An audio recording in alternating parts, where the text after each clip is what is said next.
Alright, hello, welcome in, stargazers! How is everybody doing? Hello. Hello, Eriton!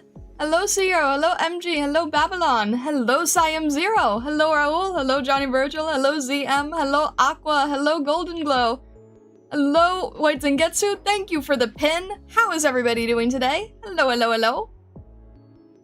There's so much expertise? What? What kind of expertise here? Grayth, hello! Welcome in! Welcome in, and Under the Willow! Welcome in! Oh jeez, Aqua. Hello, Bloodsuli! Hello! Welcome in. How is everybody doing? Hello, Dahel! Oh my goodness. Well, yeah! Yeah. Wait.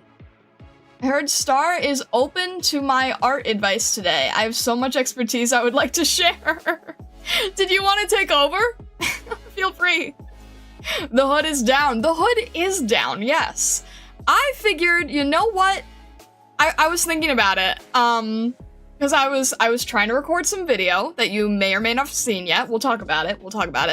And I was like, oh, I'll just have the regular outfit here because, we're gonna try to make it Arknights focused. And then I'm like, nah, it's like a class, it's a little more chill. Maybe I'll have the hood down. And then I was like, no, they're probably gonna get mad if I focus too much on, existing property stuff. I should probably just have on the dress that I, mainly have for original stuff. So then I just got really confused. And then I was like, huh. But on the other hand, maybe having my hood down is like a good way to indicate a Thursday, like, chill art drawing, not directly in Terra type of situation. And I was like, oh yeah, that's a good way of doing it. So, like, completely unrelated to Arknights, I've got dress, fully related to Arknights, hood up, and then hood down is, like, art with relation to Arknights. And then it's like, based on what I'm wearing, you can tell what the content will be. That's so silly, but you know what? It worked in my head, so I figured I'd try it today. Today we chill, yeah! Chill Stir stream's always welcome. Hello, ZM! And hello, Cerulean! Star was confused even before the stream started. We're blazing today! Okay, so the thing is, I've had a really busy week, and I'm really hoping that, by next week, I'll sort of, kind of, maybe, not really. Am I kidding myself? Am I fooling myself? I probably am, to be honest. But okay, how do I explain this? I will continue to have strict deadlines, but they will not be as strict as the deadline I have for this week. Does that make any sense at all? I don't know if it does. But anyway, this week has kind of been insane. So I'm hoping to get a little bit less intense on this week. You like the model with the hood down better? It does create a nicer silhouette, yeah, but I don't know. It is our duty as stargazers to baffle, bemuse, and confuse Star. I mean, you don't have to, no. Next week will be fun. Next week is Ocean Week, right? Next week we start Ocean. Well, technically, we're doing, like, prep for Ocean, on Saturday. And then next week is, like, true start of Ocean. Put up as Dr. Starlight locked in. There you go, yeah. Exactly. Fimsh. I know nothing about this at all. 100% going in blind. So that'll be interesting. I know people really like this arc. I actually was, I was buying something, on Mercari the other day. And I was, I ended up talking to the person and they had an icon of Scotty and I'm like, oh, I'm starting Abyssal Hunters arc next week. And they're like, oh my gosh, it's my favorite. Please enjoy. You're gonna have so much fun. I'm like, okay. So I just thought that that was kind of cute. In theory, our duty should be the opposite. Yeah, to not baffle and bemuse me, that would help, yeah. Open art question. How do I draw someone getting an education? You pile a bunch of books in front of them. You just draw them with a giant tower of books. Fully being, consumed by books to the point that they are falling over. I think I've actually drawn stuff like that before. Yeah, just absolutely throw a textbook at them visually. Just draw 50 books on their desk and draw them crying. And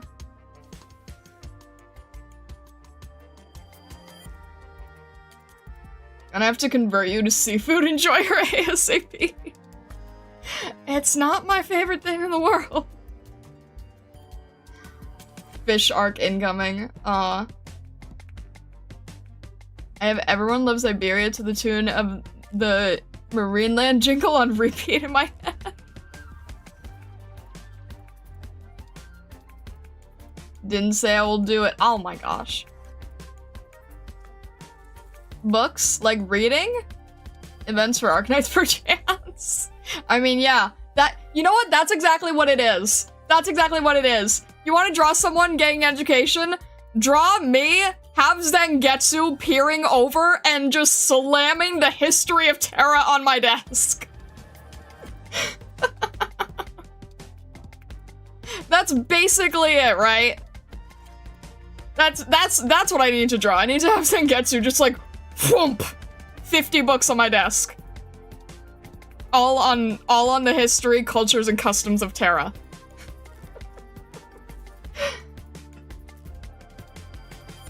If we don't keep you on your toes against the dastardly THLPH, who will?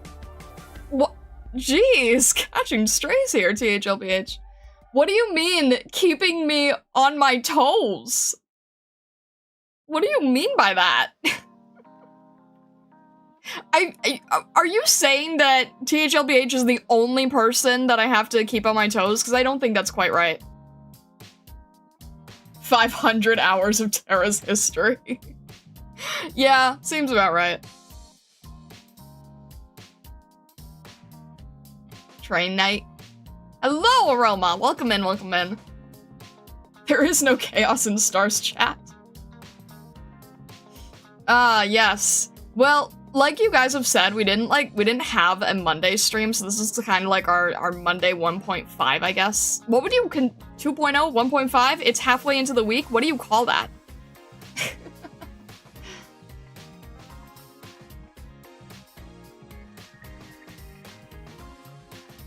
Wouldn't be keeping anyone on their toes, not at oh my gosh. Isn't every day Monday? I sure hope not. I sure hope not, because I can't handle an every single day Monday. That is a little too much Monday for me. Fourth day? We'll call it fourth day. Is that Thursday? Fourth day? Is that... Thursday's over 50% of the week? Okay, well, you know what? There's 7 days in a week, so I can't exactly cut it perfectly. What, do you want it to be like Wednesday afternoon before dinner? There's your in-between 50%. Monday every day sounds good. I don't have the bandwidth to have Monday every day. Also, I find it hilarious because in most areas of life, people hate Mondays. But because of the insanity we've created, you all love Mondays. It doesn't make any sense. You can't just slice Wednesday in half? That's what I'm saying. The heck? Why did this move? Don't move. I didn't say you... No. Go back. Thank you. Oh my gosh. We love chaos, so we love Monday. Alrighty.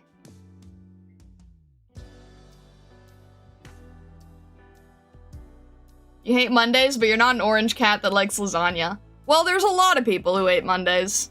the orange cat just happens to be one of them. Oh, man. I'm doing so much behind the scenes work. I'm just kind of staring at it and being like, I need to get back to this. Ah.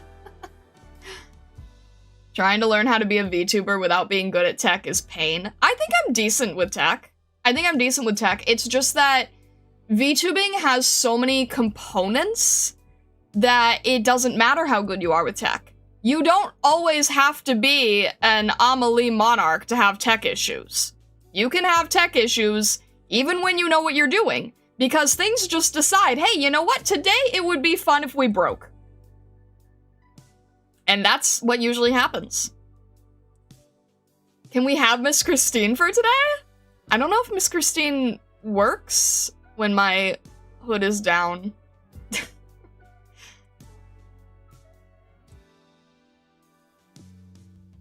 It's called the EN curse. There you go. Especially in the age of AI patch software. Yeah, really. I feel when you turn it off and on again and things just work again. Exactly! It has nothing to do with your tech level at that point. If the world is normal, then we love the world to be tilted. Oh my gosh. Amelie's tech issues are like class perks in an MMO. The thing, okay, like back when I was on Irium, obviously Amelie's not on Irium, so I was called like the Irium Queen of Scuff. And then I got off Irium, and now I'm still considered like, what did people say? I don't know what it was. Like a princess of Scuff or a scion of Scuff or something. And I'm like, it has nothing to do with being anywhere close to the butterfly. It has to do with the fact that there's just too much open, and it gets mad.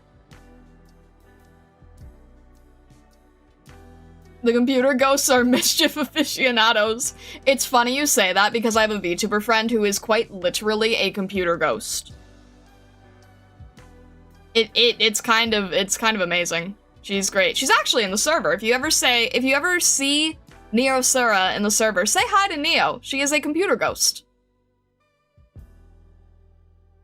Very nice, though. She sometimes posts her art in the server. Really, really, really fun person. As in how I meant it, or as in a dead computer? She is a ghost that inhabits a computer. Amelie's scuffness is an illness that spreads through the internet. Yeah. She is a ghost. Yes, she is a ghost in the shell. She is. Yes. She absolutely Neo, never would have guessed. Neo's cool. Neo is busy with her own stuff, but if you ever catch her in the Discord, say hi, because Neo's nice. A Rota. I'm gonna tell her that. I'm gonna message her at some point. I'm gonna be like, the Stargazers called you a Rotom today. How do you feel about that?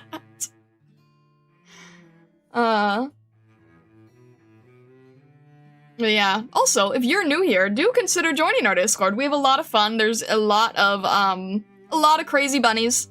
A lot of getting to know when I am doing story readings or events or things like that. We'd be happy to have you. Just make sure to read the rules channel. A lot of people forget to do this. Please remember to read the rules channel and then grab the role that allows you to talk in the Discord. Because a lot of people join the Discord and then they don't grab the role and then they just can't talk. So just read the rules, grab the role, be able to chit-chat. Thank you, guys. Thank you for shouting out the Discord. I appreciate it. Thank you, thank you. Sleeper agent activation? Oh my gosh. Probably because they cannot read.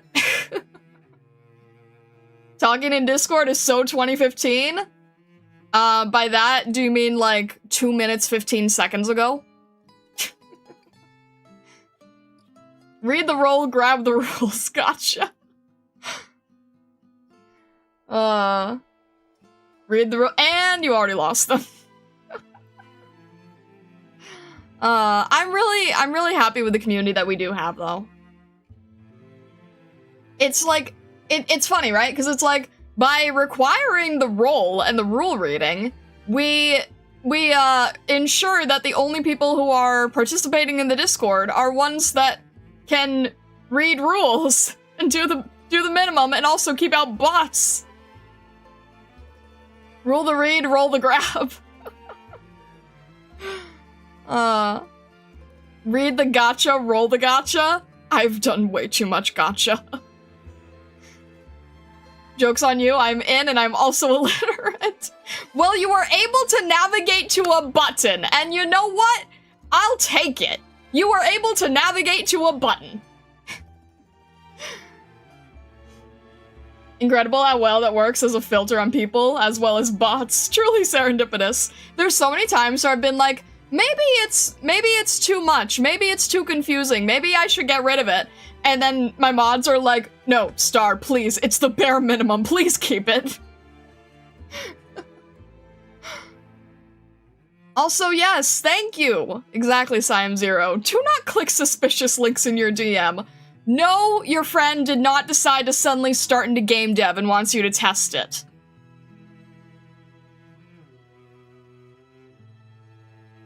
User, hello, welcome in. I hope you are having a good day today. First time watcher, hi. I don't know anything about, the Sneppards in terms of character aside from, brother and sister, and the fact that Praminix absolutely decimated with the roles. But hi, welcome in. Hope you were doing well today. Via ChatGPT? I really hope that's a joke. I really hope that's a joke, because yes, the server's very anti-AI, and it will remain very anti-AI. It keeps happening when it really should not. I know, right?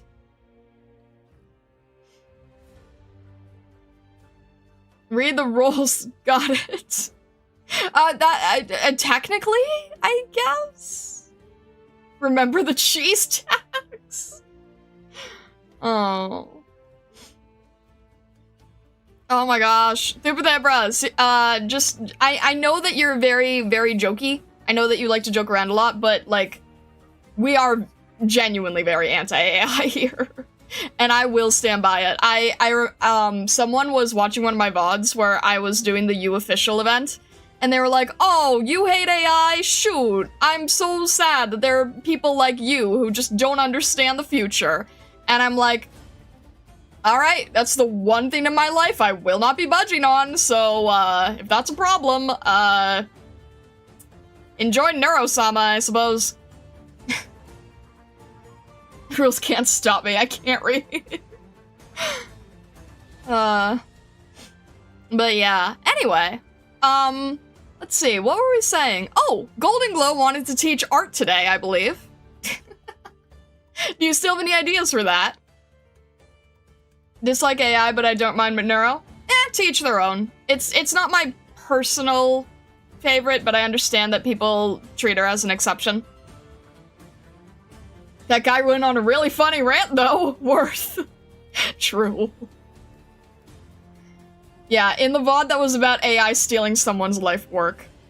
It's crazy, because, like, it's like, the fact that that was written as a storyline is so terrifying because it shows that, like, it shows that everyone's very aware of how terrible this is. Cat operator mentioned, respect gained. Golden Glow is really cool. I really love Nami as an artist. So I've been, I got Golden Glow and Mizuki and then made her a little piece of fan art when I went to a convention recently to pick up her art book. And then, Siam0 was very kind and gifted us the hanging figures for Golden Glow and Mizuki. Starbaker, hello, welcome in. Firstly, everything should be 50 to 70% pink. You know what? That's fair. I feel like you could make an entire portfolio that is about 50 to 70% pink. Alright, is that... So, okay, so basically pink filter, yes? Overlay? Everything with a pink filter? I think that works.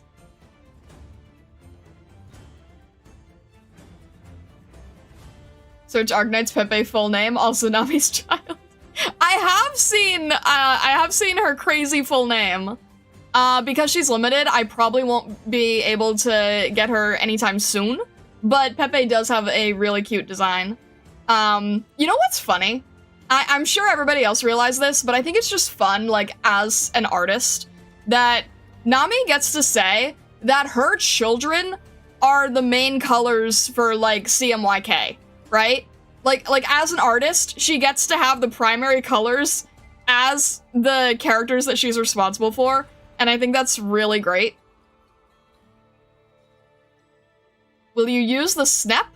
I love her visually. I'm most likely going to... People keep saying she's incredibly broken, so I do want her on the team. But yes, the answer is yes. In which degree? To which degree? Probably not enough to make you happy. But the answer is still yes, and I do really need to make some fan art of her at some point. I never realized that. I think colors and hex. No, that's fair. Yeah, like, you're probably thinking, like, are you thinking of the primaries as, like, red, green, blue? Because if you think of, like, printing, or just, primaries, you'll think of either, like, red or pink, and then yellow and blue. So, it's really cool that she basically just has, like, the artist color palette.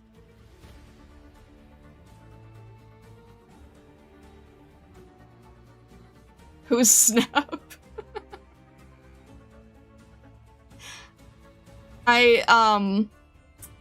Is that like... Arknight, hello, welcome in. Nah, you're not late. It is all good today. We're having a chill chat. This is honestly, like, this is as close as I've been to Irium in a while. I don't know, I'm just feeling yappy. My mind has been opened? Wait, okay. You guys, wait, Snep is snow leopard. It's like a shorthand for snow leopard. I don't know if that's like a, started with... I don't think it's a furry thing. I don't think that's how it started, but it's definitely used very heavily there. I'm drawing a blank as to who's supposed to be magenta. Well, Golden Glow. So, Golden Glow is basically like your pink, red, magenta, warmest color. Pepe is like yellow, and then Mizuki's blue, so you got your primary colors in Nami's children. Yeah, RGB and alpha, because I work computers. No, that makes complete sense, yeah. So, yeah, if there's like a... If you see them all together, they... If you see Nami's children together, they look like an art color palette.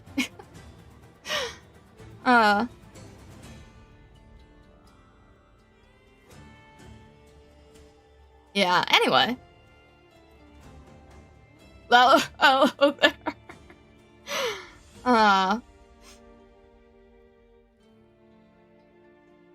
When we'll continue story? Like, in general? Like, in general? What do you mean by that, Dawn? We've finished Horse Arc. We're about to start Sea Arc. Why do you have 126 tabs open? That's a great question, Raoul. Why do you have 126 tabs open?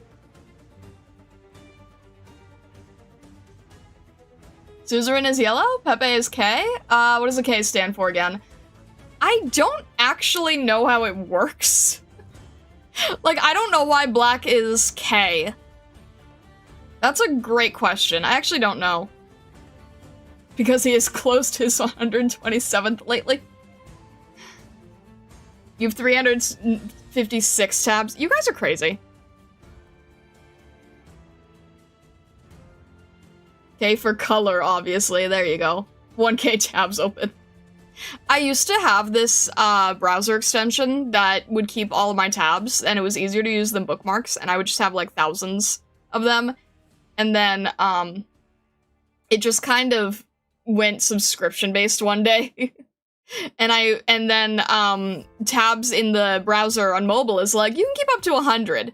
Anything further, we delete every 30 days. Like, oh, great. Okay. I believe the K in CMYK stands for key. Oh, that makes sense. Okay, we call that color Kevin. Having over 100 tabs isn't crazy. That's normal Stargazer behavior. Oh, jeez. Most of the tabs are work-related. I guess that's fair. I miss using Toby. Toby was a great tool for tabs, and then they went subscription like everything else and made everything annoying.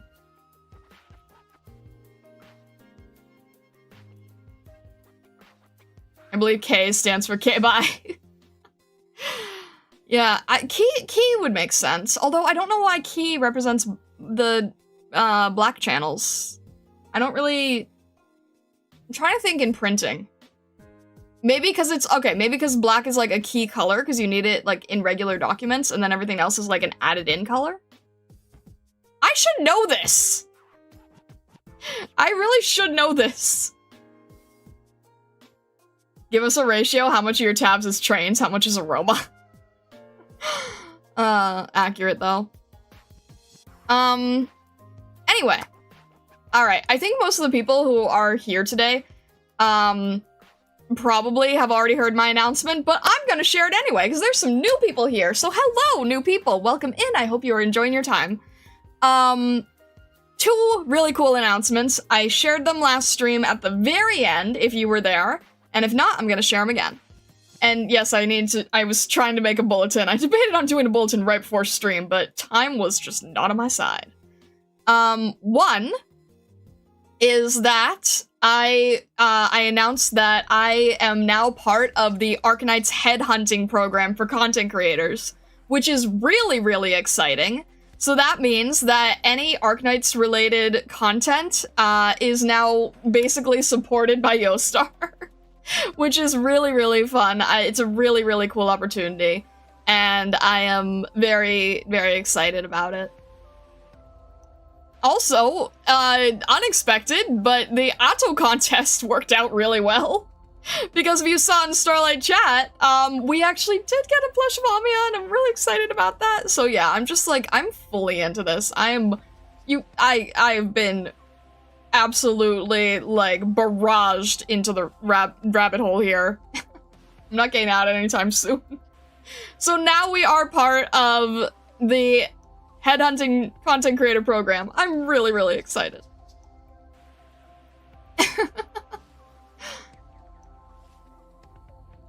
Missed the announcement because of stupid YouTube ad. I'm sorry. One day, Yostar's just gonna add stars and operator. Jeez, I don't think so. That would be fun. I was genuinely thinking, like, what does it take to get to, like, where Nami is, where you do get to design an operator? And it's like, oh, okay. She's just been really, really, really prolific. More prolific than I can probably be. And I respect her a ton. I don't know. I will keep trying to work hard. You have to be really great at character design, and you have to understand the pipeline for it too. But I'm still very grateful for what we do have. As a upcoming content creator, I think it's a really great opportunity. It's a great way to sort of like say that I'm doing things officially, and I think that makes it really enjoyable, really nice. This is the first step for Star as an operator. I would need to make my, I don't think that really works. Volpo with wings can't really exist, but hey. It's a really cool idea, in terms of maybe getting to design at some point. That would be really fun. They must have liked the jacket. Imagine a prismatic fox up by Star. I'd pearl for that, you hear me, HG? New sub-race drop.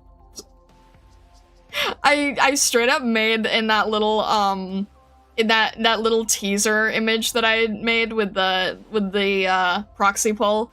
I was like, yeah, don't worry about the wings. Don't worry about it. Future Yostar interview starting with I love using curl ink in all of my designs.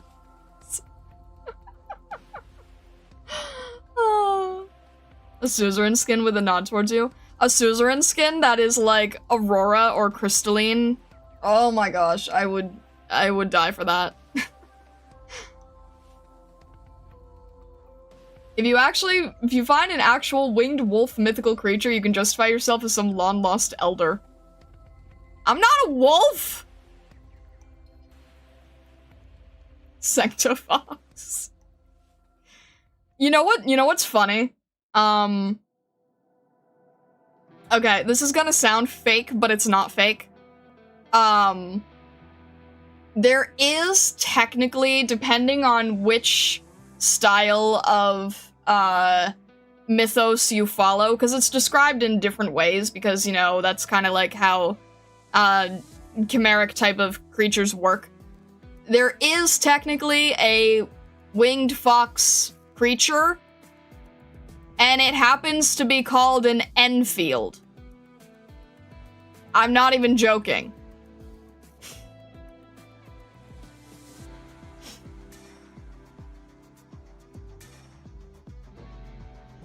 Yeah. Yeah. Yeah, you can look it up. You can look it up. That does sound fake. It does, right? I swear, I'm not making it up, though. It's one of those more obscure creatures that a lot of people don't know about. I am not an Enfield, but yes, that is quite literally what it's called.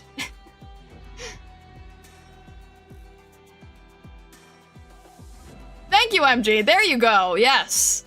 The Enfield has the head of a fox, forelegs like an eagle's talons, chest of a greyhound, body of a lion, and hindquarters and tail of a wolf. It's occasionally portrayed with wings. It depends on which mythos you follow, because some just straight up, it's just a fox with wings. Other, it's a big amalgamation. I've said this before, this is Star's world and we're just living in it. Come on, reality is obviously scripted at this point. And before Zangetsu, like, jumps in with Tragodia. Looking to be an Enfield, the long game I see. Clever.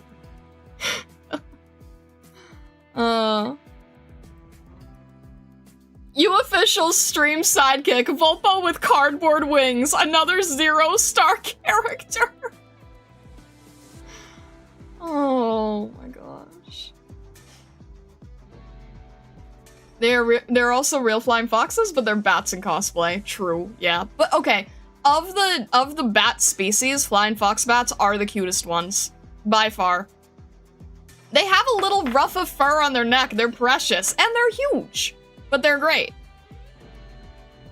You called? Catch saying that reality is obviously scripted.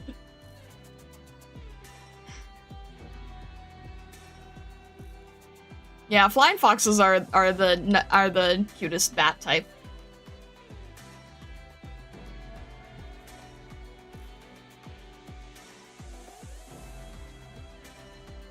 So yes, one announcement was the headhunting program, which I'm excited about. And the second announcement that is much more hands-on is that I have been accepted to join the Coloso supporters program. Coloso. I say it differently every time. Coloso is a art website where you can get classes that are taught by really, really, really well-known and prestigious artists who are very professional in the fields and have worked on a lot of really cool things, and there's a huge variety and all that kind of stuff. And I was accepted to be part of the supporter program. So what that means is I will be making content for the next month while we go through one of these programs together. There was a choice of classes you could take, and I chose the one that was taught by Timbugami, who has done a number of original stuff, OC stuff, and a little bit of work for Arknights. I was very, very drawn to that fact. So that is something that we are going to be doing. That is something where I said, like, oh, my deadlines are going to, like, get a little bit lighter. Oh, wait, not really. That's because of the deadlines for the Coloso class. I have to stay consistent and make sure that I can get through the class. But we are going to be learning a lot of really cool things. And I can't, obviously, I can't show off the entire class. But I'm going to be giving, like, little bits and snippets here, seeing, like, where our progress is going. Hopefully, on some Thursday streams, we'll actually be able to put some of it more into practice. But that is something I'm very excited about, and it could open larger future opportunities as well. But regardless, I love these classes. They're always very, very professional, and I'm hoping that by making content, it also keeps me motivated to keep doing it. Because they are long. Like, you are investing in a really in-depth course. So I basically have a time limit on the in-depth course, but it'll keep things consistent. And you guys will get to see all of the action on that. Look up Starlight Akari, she also draws a lot of Arknights. Totally recommended. Back to school? We're always learning, right? We're always learning. Supporter program, meaning I can now use your content to easier clear my deadlines with the understanding I do not get auto replay later down the line. Are you motivated? I think that this is an opportunity that keeps me very motivated, yeah. It's like, not only do you have to get the class done, you have to make content proving that that you're getting the class done. But I think that kind of makes it fun, you know?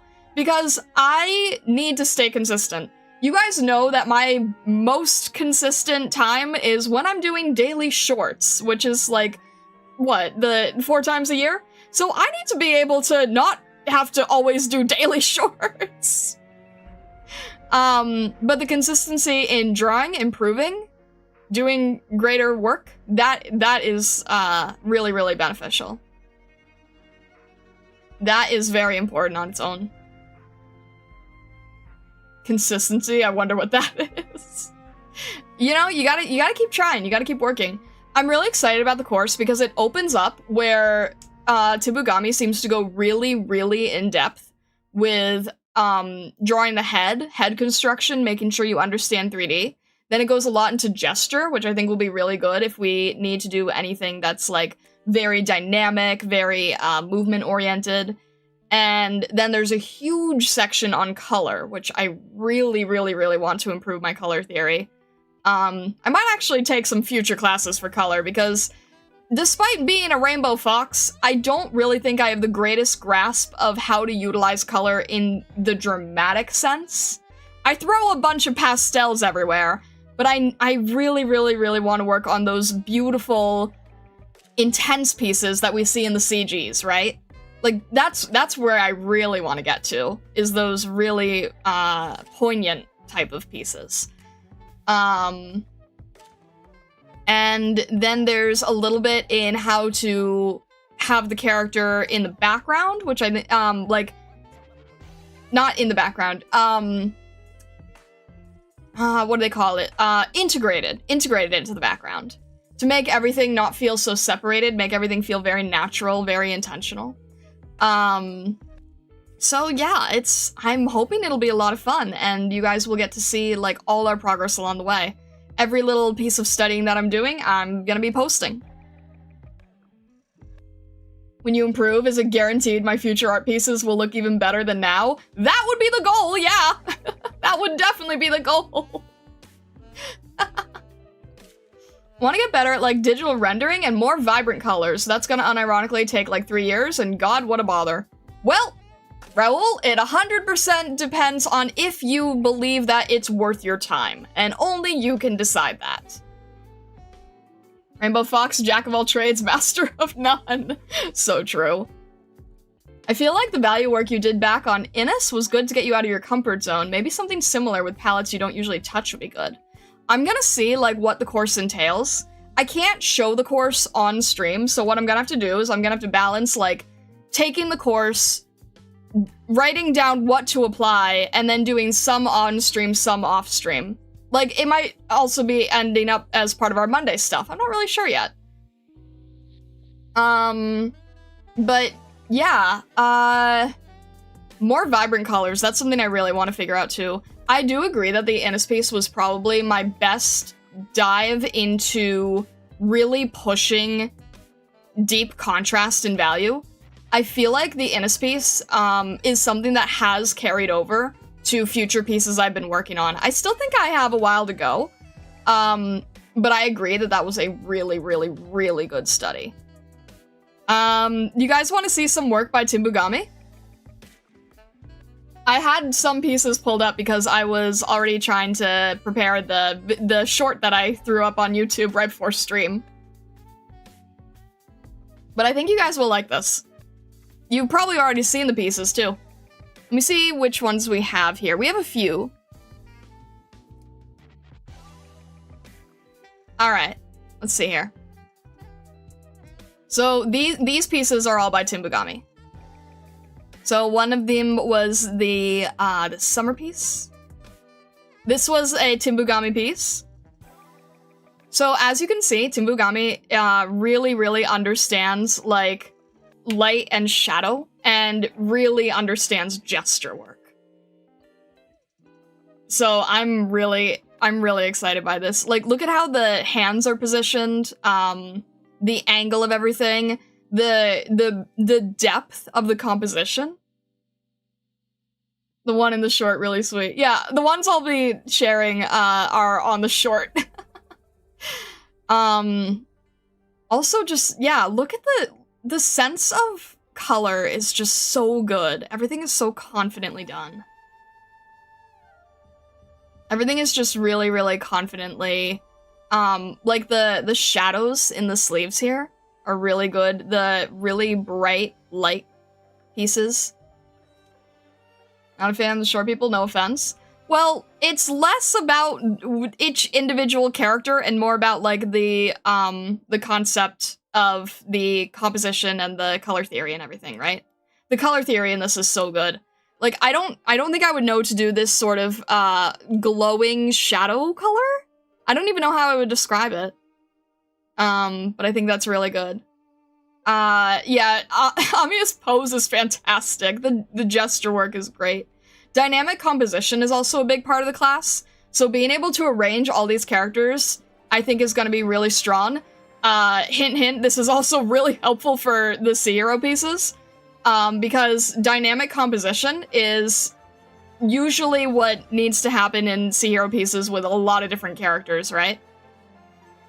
I think that when you have a characters that are all kind of doing the same thing, and they're all sort of interacting with each other on a grander scale, I think that it allows the composition to be really clear and clean, because you don't have different characters going off and doing completely different things, which sort of ends up separating the composition a little.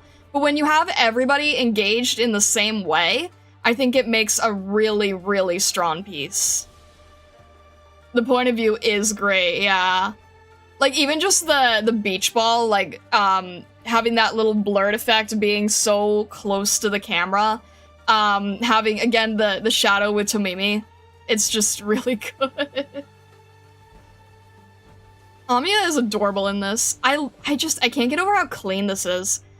I don't think I am going to be able to make line art this clean, but everything's just so nicely polished here. We need to have a dynamic, because in every art piece, Vesa is always doing some different job or being in shenanigans. I feel like the best way to make a dynamic piece is when everybody is kind of telling the same storyline. If everybody is part of the same event, it allows you to put all the characters much closer together and allow them to all interact in a similar way. If you have a character in the background who's, like, doing something crazy, silly, and very different from what everyone else is doing, it kind of forces them to be very small and hard to see. But when you have them all engaged, then I think that is what makes it really strong. Dissecting the details and how the piece was prepared and done, even on a theoretical level, is always awesome. Looking forward to the classes. Heck yeah! Yeah, absolutely. Being able to break it all down, I'm really excited about. Especially, you know, the whole, I think the first lesson is gonna be with the head construction, right? And I'm looking at the head construction of everyone here, and you can tell that Timbugami definitely does have a really good sense of 3D, with how the light is hitting Myrtle's face, how the eyes are sort of a little bit more sunken in, how the structure of her cheekbone is, and showing like the perspective with the top of her head. You can tell that this is really, really, let me see if I can just do a quick draw over here to sort of articulate it to you guys. This is a, jeez, that's not helpful. All right, why is this so big? There we go.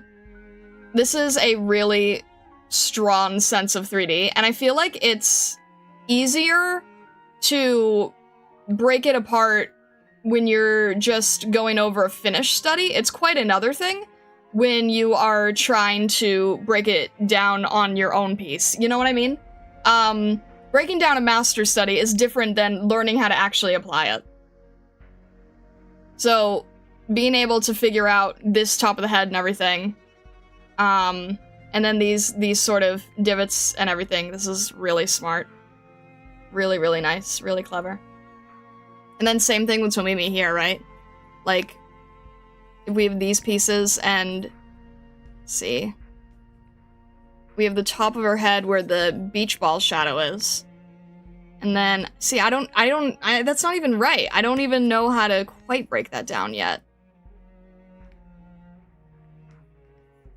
But it's like, let's see, if we had this piece here, I guess it's more turned.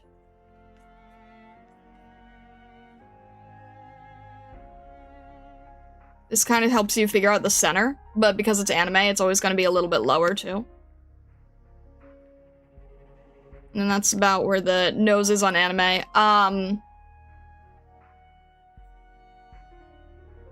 Yeah, getting the structure of the face is just really, really good. It's almost profile. It is, yeah. It's hard to make out, though, so, you know, seeing it in a masterwork and then applying it yourself is just not easy to do. So I think it'll be really good. The top of Myrtle's head is very apple-like here. True, it is. Yeah, their heads are not flat at all. I feel like that's something that can really, I think that's one of the biggest beginner mistakes when learning an anime style, is that because there's not a lot of, like, shading and, there's not a lot of levels of, how am I trying to explain this? There's not as much distinction on an anime face as there is on a portrait, a painting, right? It always has a lot more shadows and highlights and divots and everything. So a lot of people, as a result, end up making anime faces very flat because they're not thinking about it in 3D. So when you think about it in 3D, right? Like if I, instead of using a box, if I went and used a circle, then you can get a better, how is this done actually? I'm trying to analyze it as I'm talking here. If this is a circle, and then this is like where the eye line is, that makes sense. And then you can see like how far it is from the edge. And then same with Tomimi, right? Because it's gonna be like, this one is a lot further down. Okay, I think this is right. So Mimi's head is a little bit downturned, Myrtle's is upturned, and then Susuru's is like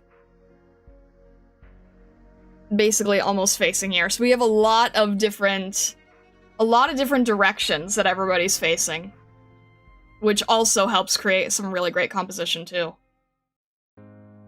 That is really, really clever. I'm actually only seeing this as I'm talking to you guys right now. The fact that Myrtle's head is up, Tomimi's head is down, and then Susuru's head is like almost straight on. Can't really do that with an arrow. Creating this sort of movement is really I guess this is like a little bit more like, you know, right flat in front. And then Amiya's is this. Look, there's so much movement!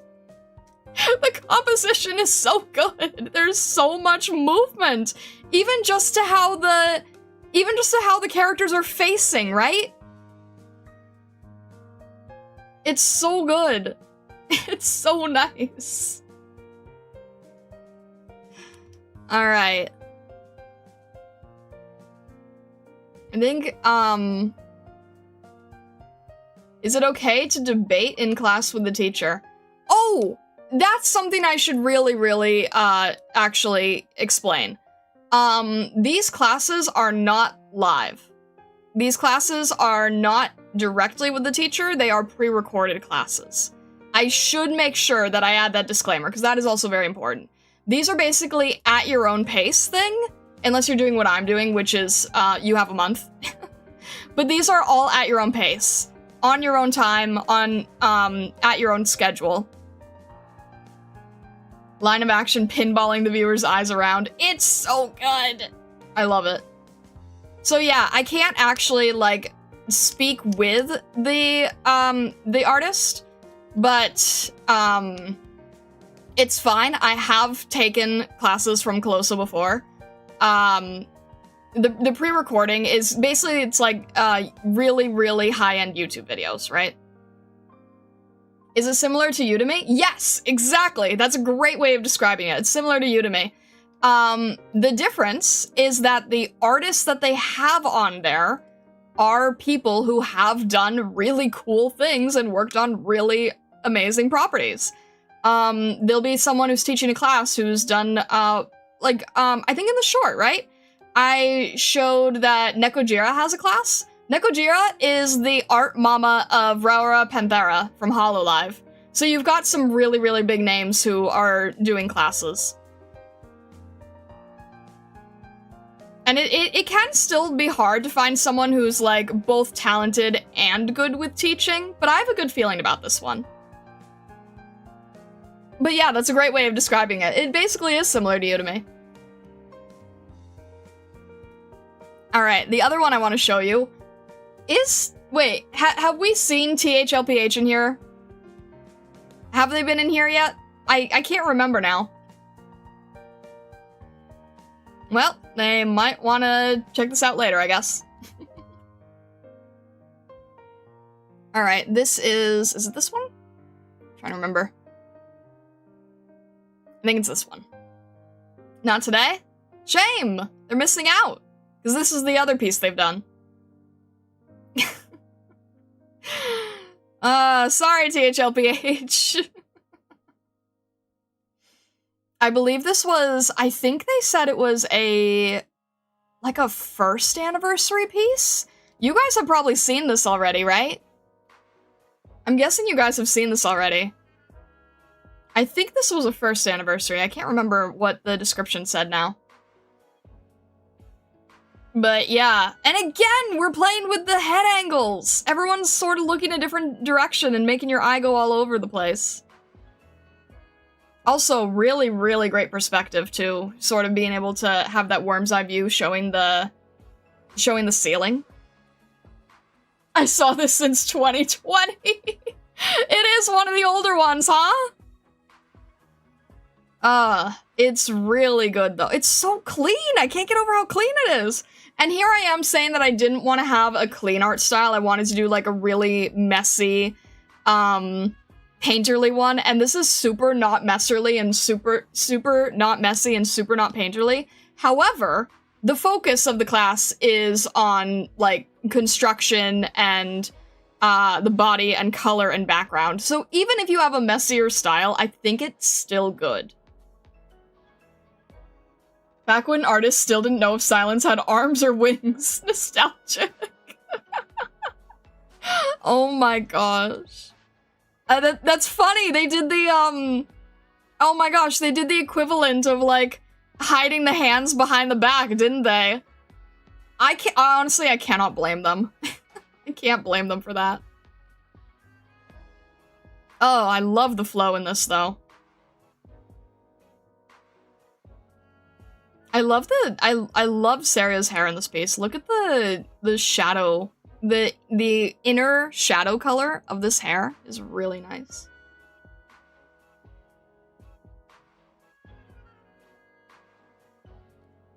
I wonder, I can't tell if they're using 3D for the background or not.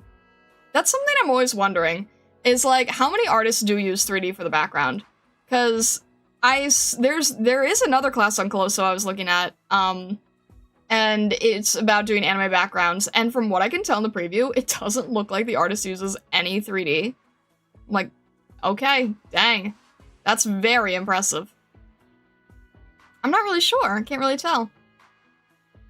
One detail I like in this is that Saria and Ifrit are looking at different directions while Silence is looking forward.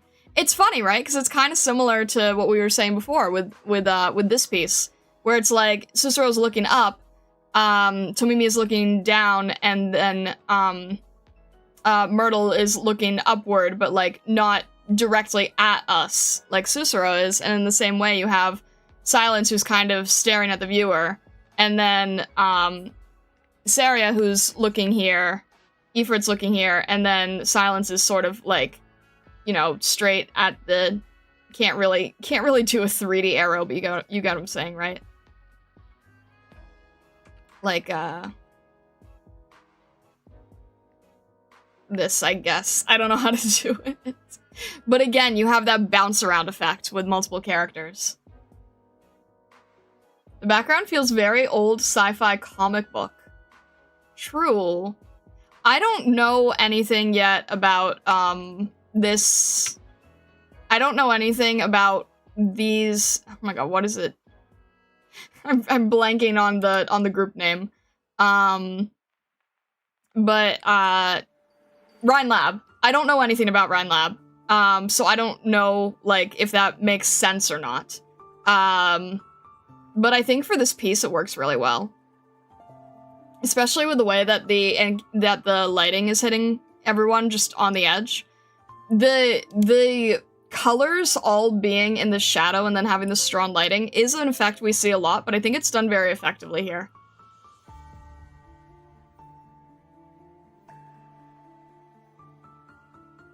Yeah, I can't get over how... Ugh, I wonder if there's gonna be a section on line art, or if it's just gonna be mainly on color. I'm not really sure. The thing is, I feel like I can do clean line art, and I feel like I'm getting better at doing it without fussing over crazy levels of detail.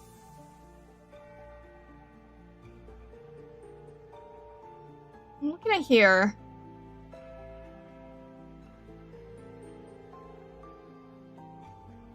Something tells me it's not a 3D model in the background. Something tells me that background is done intentionally. Without 3D.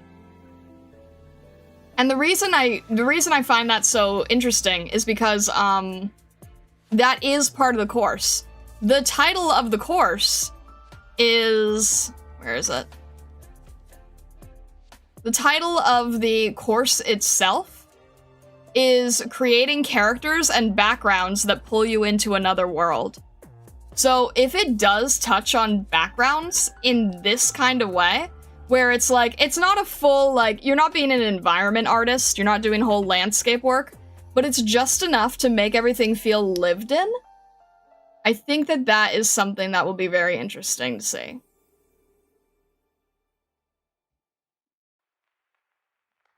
And even though it is clean line art, it's like... I'm trying to see here.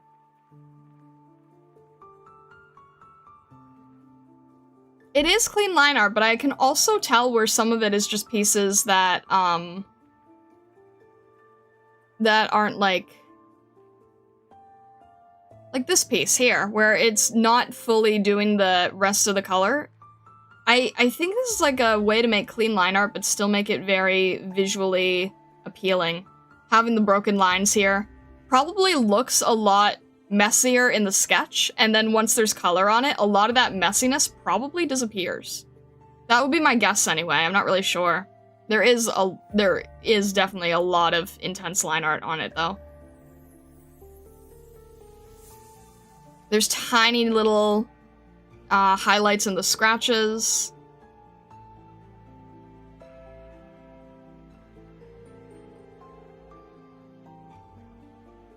Let me see here.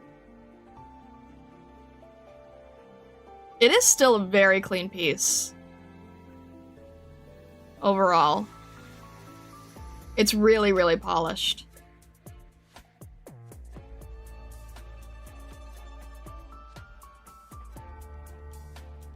And then I think a lot of the other stuff they do is like original OC stuff. I thought Saria was a sarcasm until your skin review of Dorothy. Oh, really? Oh, wait, there's her hand? Wait, oh! With the highlight on it! We'll just add a highlight that clearly shows if you were confused. That's kind of funny. That's another thing that's really nice about this one. Look at how the material is shown. Like, it's not textured, but based on the way that the light is hitting this material, and based on the way that the shadow is being picked up with this, like, slight blue, let's say, we can tell that this is, and also the folds in the zipper area here, this gives us a sense that this is a fairly thick material. Which is really interesting, because I feel like if I had done this, you wouldn't really be able to tell from one material to the next, but especially the way that this is bunching up, where it's almost like, it almost feels like it has the thickness of a sweater. The fact it's bunching up in very large shapes instead of very small shapes indicate that it's very bulky fabric. I wonder if we have the same thing anywhere else. Yeah, very, very, very bulky fabric. And then with Ifrit, because these are closer to the body, we can kind of tell that this is a thinner fabric. This one, we can tell because of the weave pattern that it's a little bit, instead of, okay, a lot of people, if they're going to be doing a character with a weave pattern, right, they're going to do it like this. They're gonna have the light and the shadow, and then the weave pattern is just gonna be like that, right? Kind of like as if you're making a brick. But the fact that they're going in and individually shading like each part here, making this a little bit varied, it gives a thickness. And then we also have a little bit of that like highlight and shadow on each section. And then they have like a shadow here, and the way they have the bulk area, it's showing that this is a thicker material. Even something as subtle as this plane change of shadow.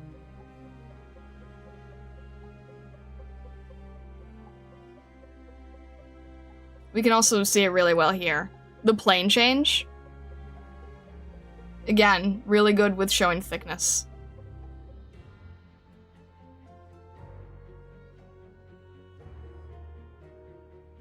There's definitely a lot to learn there. And then I think that the rest here, I think that this is like, yeah, this is one of the pieces that is sort of like a cover piece to the class. I believe this is an OC. I don't think that this is from anything, but I can see why they are working on Arknights, because it just gives you the feeling of Amiya. Took a while to register the gray-blue shadow, it's so natural. I know, right? That's what I'm saying, the color theory. And then I think that this is like, I think this is showing like how to make a scene for a character where you're showcasing the whole character. And again, like I said, it's not that you're an environment artist, but you know how to make a good enough background that really encompasses the character, really surrounds them, and makes it feel like a more lived-in piece. In terms of the color matching them, the background, the mood lighting, all working really well together. Everything feels very natural, and it all kind of makes sense together. I think that a lot of times when people try to put a character in a background, they end up drawing the character first, and then they end up drawing the background second, and then trying to sort of finagle it so that it's like, close enough to kind of feel like it's around the same lighting. But I think that Timbugami has a really good sense of it on his shoulders. Amiya bleached her ears, she's in a phase.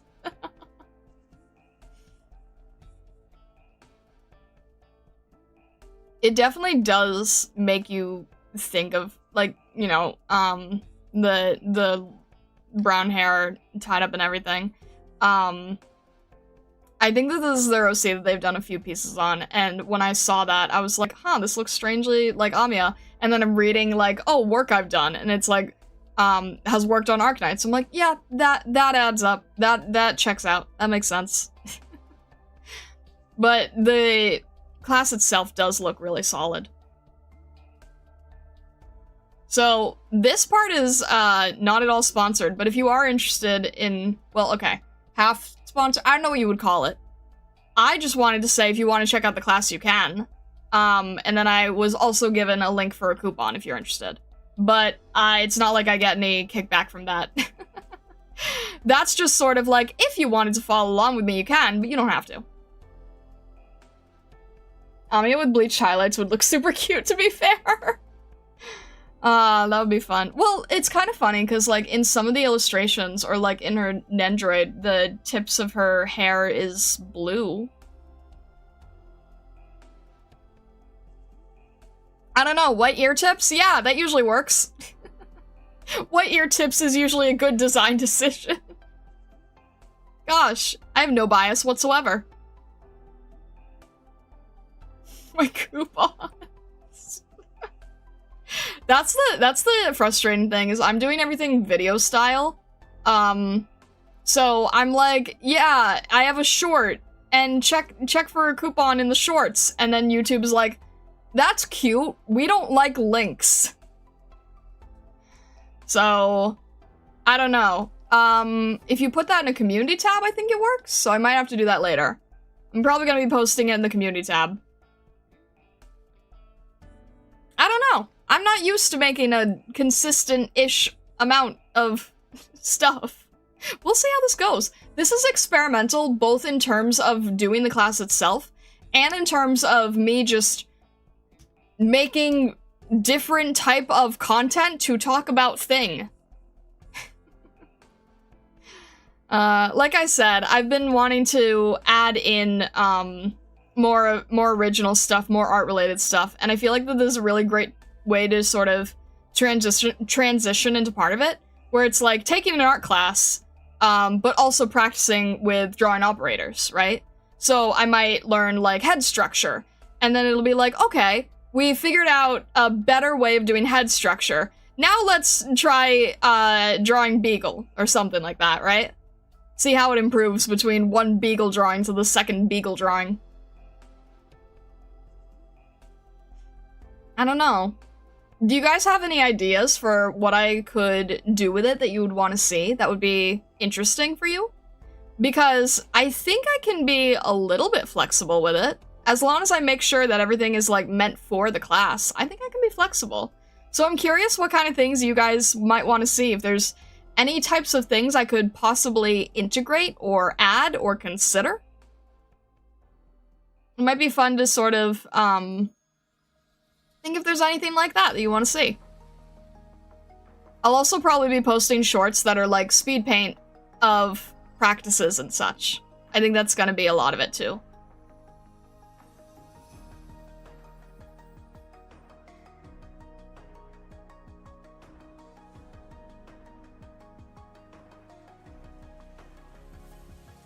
And then other than that, I am open to any type of art-related question you might have today. And if you don't, that's okay too, but I always want to have some streams where I can open the floor to just like, hey, how do you do this? How would you approach this? I think that's always fun. Encouraging us to draw first before starting the class, then draw again after the class is cool. Arknight, can you elaborate a bit on that? So in the first short, I basically said if you want to join along, you can. But what are you thinking? I feel like you have something else in your head. Encouraging us to draw first before starting the class, then draw again after the class. Oh, do you mean like a before and after piece? Like I said with Beagle? Like, here's how we would draw Beagle, and then here's how we would draw Beagle again? That kind of thing?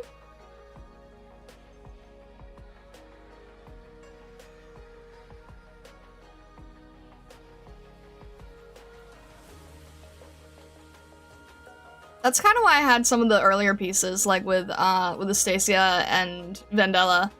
It was like, yeah, that's kind of like where I'm at now, and then where we can get. Yeah, that's cool and thrilling. What do you think? Do you think I should have, like, we have some finished pieces, we have some speed paints. We can always, like, redo the speed paint. It's also only a month, so I understand that it's not going to be crazy different. You know, it's not like a year of improvement. But,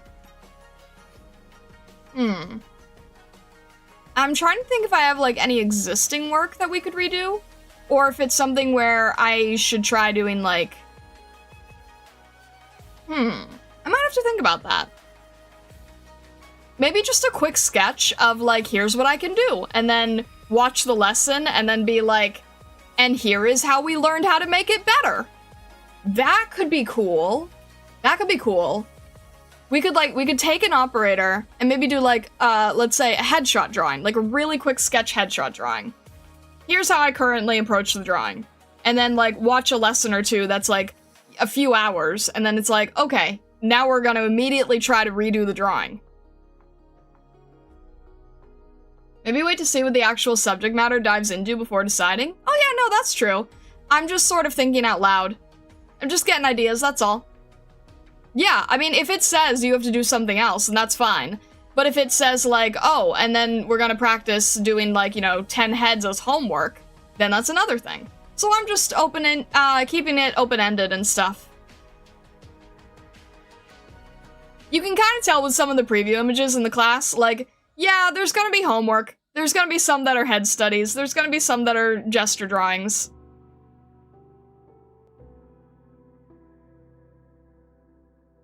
So it's like, how much extra work do you want to make to have the gesture drawing have, like, a Lupo ears and tail or something, right? And then just throw on, some black rectangular hair clips, and then boom.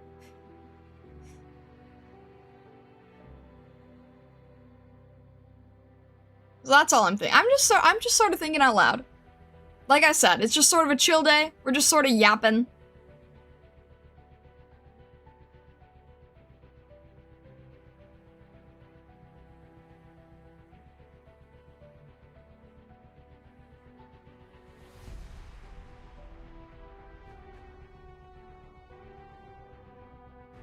I think one thing I really need to improve is hands, though. His hands are so nice.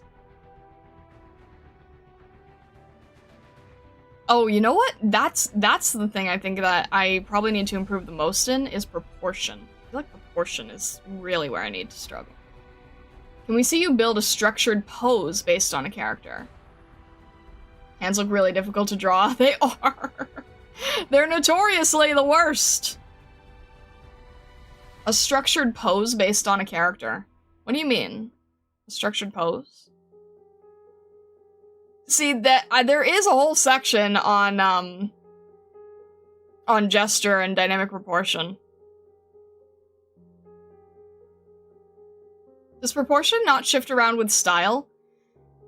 It does and it doesn't. My proportions are not great because I still retain so much furry and anthro anatomy in my head. So my proportions for people still need a lot of work because I tend to make my proportions very animal-like, which is not very helpful. So I'm still really working on that. So for example, I usually make heads too big, and I usually make torso's too long. Because when you're drawing an anthro character, the legs are shorter and the torso is longer. And when you're drawing a human, it's supposed to be more like from torso to head, and legs are supposed to be like half each. So, my proportions tend to not be the greatest. So I'm still working on that. I always make heads too large, but let's say that your art style is Animal Crossing, and everything's chibi, and you're doing 2 heads tall. Then that's fine. That's something that you want to figure out. But I just need to learn, like, human anatomy proportion in general, right? So, like, if I was to break this piece down, let's just say, if her head, I'll try to do this again in that red that you guys can see easier. If her head is about yay big, and we have her top of her torso here. She's got her pelvis. I'm honest. Also, the fact that there's a pose that's sitting down does not make it easier. It's a lot harder to have a pose sitting down, so I'm just trying to break it really loosely here based on what I can see. Alright, this is sort of where the head is. This head's probably okay. And then we have the legs here.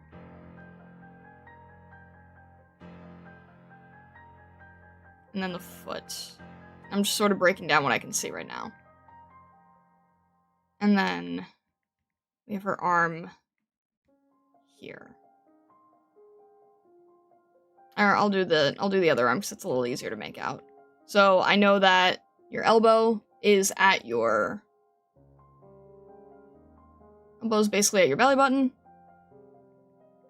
And wrist is, do I have that right? Hang on a sec. Yeah, elbow is like around where your belly button is, and your wrist is around where your crotch is. So if I was to try to draw this, like, without knowing good proportion, this is normally how I would draw a character. And let me just add a light white so you can see it easier. I'm just making it in white. That's easier to see. This is kind of my approach when I'm doing characters. I'll just make, like, a torso here, a head here, pelvis here, and then I usually do, like, this for... This is usually how I end up doing proportions in many cases. And then I always know, okay, at least that's right. This is not great. These are not great proportions. If I then, here's what we'll do. We'll do it like this. Where's my cropping? Change canvas. There we go. We'll do it like this. We'll do a little quick study here.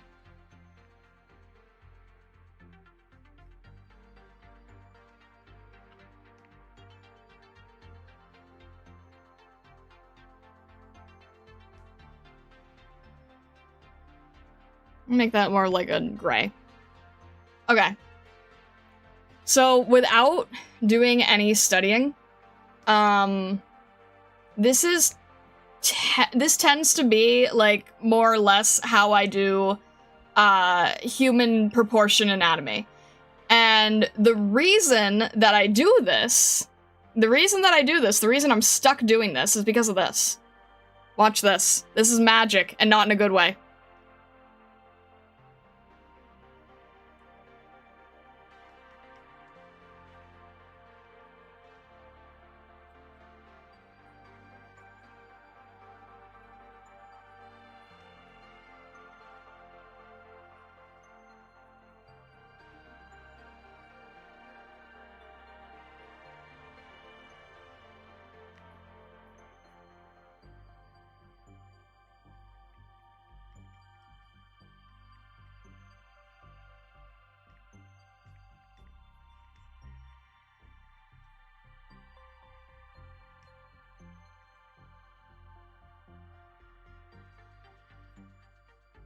This is why my human proportions are bad. This is the thing that has haunted me, forever. This is why my human proportions are so off. This is what I'm trying to get away from.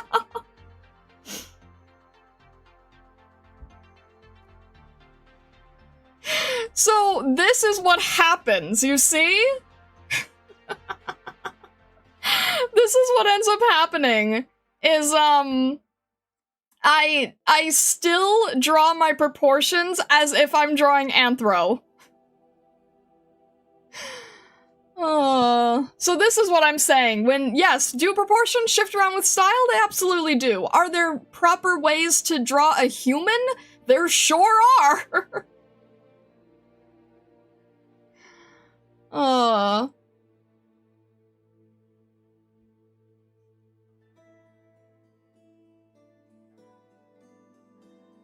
Now today's stream, just a quick hello. Stuck at Aunt's 60th birthday. I hope you have a good time still, Weston Fox. Thank you for stopping by and saying hello.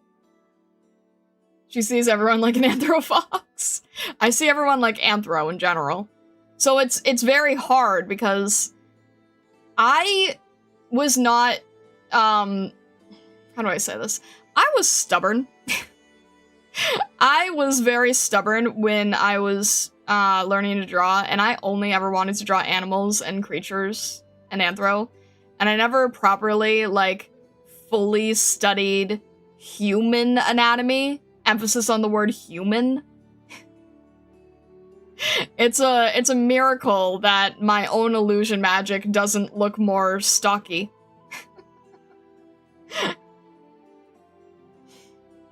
Actually, no. I take it back. My own illusion work did look stocky. If you've seen my PNG, you know what I mean. It's stocky looking. So I'm still really learning how to... I'm still really learning how to get proportions of humans right. I very much am still trying to improve the illusion work. Very much. I am genuinely like that foreign creature that doesn't quite know the species yet. That checks out. So that's literally what ends up happening, is that the legs are always too short, and the torso is always too long, because I always think of an Anthro character. This is how, if you guys are still confused, if someone's like, oh, that doesn't seem that bad, like, what's the problem? I don't really get, like, why you're worried about this. Alright, this character is sitting, so it's kind of hard to tell, but let's base this off of what we can see where she's sitting, okay? Let's do this in, like, a... Can you guys see a blue? You guys can see a blue, right? Or maybe we'll do it like a light red. Be a light red. There you go, you can see that. So let's break down this shape again, right? Of this character that's sitting down, because I can already see where I already know that I go wrong. The other problem is that, when I'm drawing a character who's sitting, because I never draw the legs long enough, their knees always end up being so short. On the plus side, furries tend to have big hands. Making the hands too small is a very common pitfall for folks who learn to draw for manga and anime. That is true, yeah. I don't usually draw the hands too small, at least. So that is fair. That is a good point. I will thank you. They even got little wine bottles with a fox label. Oh, that's so cute. Alright. So if I was to break this down then, right? If I'm looking at, like, these proportions. Let's say that this is, like... This is probably the torso area. This is, like, this is more of, like, or your rib cage, right? And then we have the we have this part here. Move the pelvis area. Still probably gonna get it wrong, but I can at least try, based on what I'm seeing over here. And then these legs are much, much, much longer. I made these legs like half the size, so that's a problem. So these legs should be like much larger. And this is gonna be like where character's breast is gonna be. I'm trying to do like the rib cage in the breast area. This is still gonna be the same. Like, I at least know to have the elbow where the belly button is, and then this should be a little bit longer. It's so tricky. And then this part where your crotch is where your wrist is gonna be. A bit of a neck and a head. And then this is gonna be the same here. And then feet.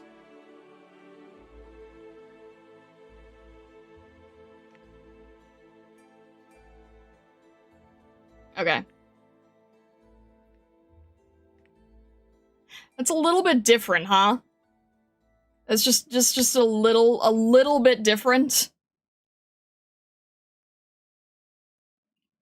We stand Officer Baby Legs. So that's the thing. I think that everyone I end up drawing ends up also looking too young. I think everybody I draw ends up looking like they're 12. Or maybe 10. I don't even know. But, yeah, and then you can see here that this is supposed to be, like, a 1-to-1 ratio, right? And the way I have it is always, like, what is this? Like, I don't know, 2/3 and 1/3, maybe? Not even. This is why it's so difficult for me. So even though I've taken anatomy classes before, I've taken a lot of, like, you know, your standard gesture drawing and anatomy classes. The furry proportions are still more ingrained than the human ones. And that's still a problem.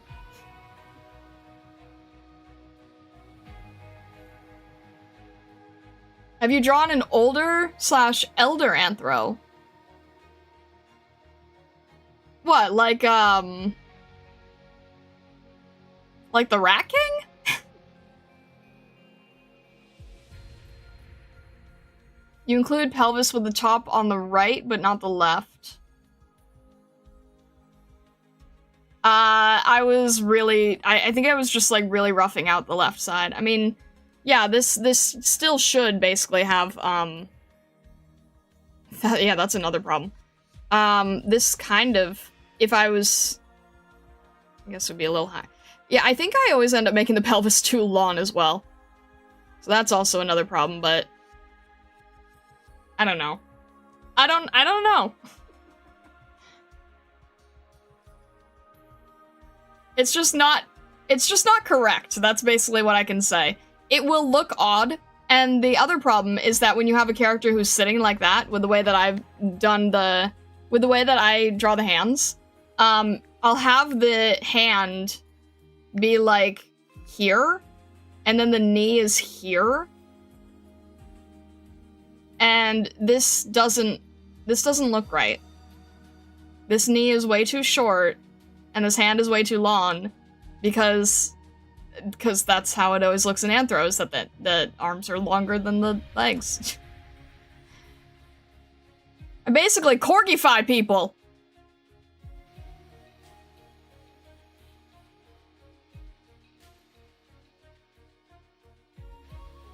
I was just thinking in general, some older cartoons and anime used to have the long mustache and the brows sometime.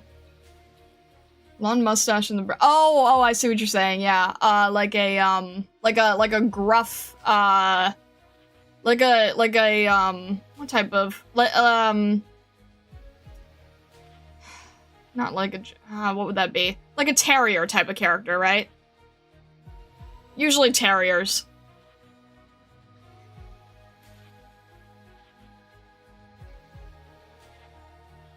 I can't recall if I've actually ever had to draw, like, an older character like that before. I probably have at some point. I just can't think of any particular, like, I don't think I've ever had a commission for any character like that. I could probably still draw it, though. If I remove this stuff here real quick. Are you thinking, like...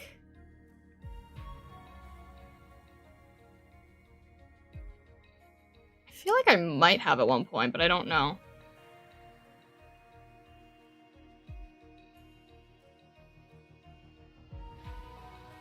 Trying to think, like,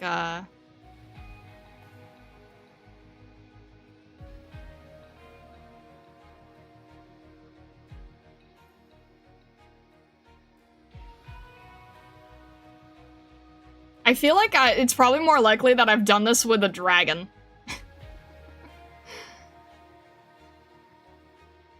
I feel like it's probably likely that I've done this with a dragon at some point.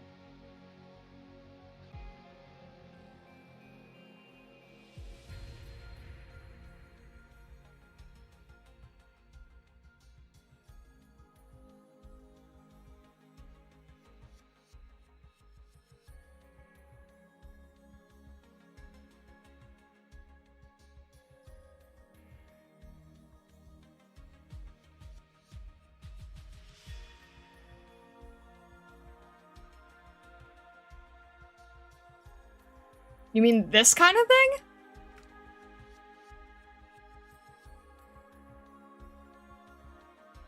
What's amazing to me is how to fashion the Anthro so well. Well, that's where you get to have fun, because that's when you can design things that they have, like, for operators, too. Like tail bags and, hats with ear holes and things like that.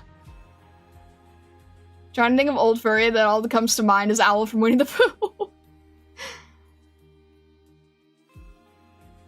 Hello, Silence! Yes, you missed out on a review of you. Also, hello, Firestar, welcome in. Yeah, terriers, rats, and foxes. Yeah, yep. You know what it makes me think of is, very Redwall, right? I think it's like a very Redwall type of feeling. To have, sort of that, old curmudgeon-y character, probably working as like a smith or something in some sort of fantasy village, or maybe they're like the local barkeep or something like that, right? I feel like that is kind of a more common trope that you're gonna get. Probably in like some kind of... I still need to learn how to draw clothes too. Probably with some sort of like tattered thing like this. Maybe they're like one of the... I've also seen them as like maybe one of the pirate characters or something on a crew. Stuff like that, right?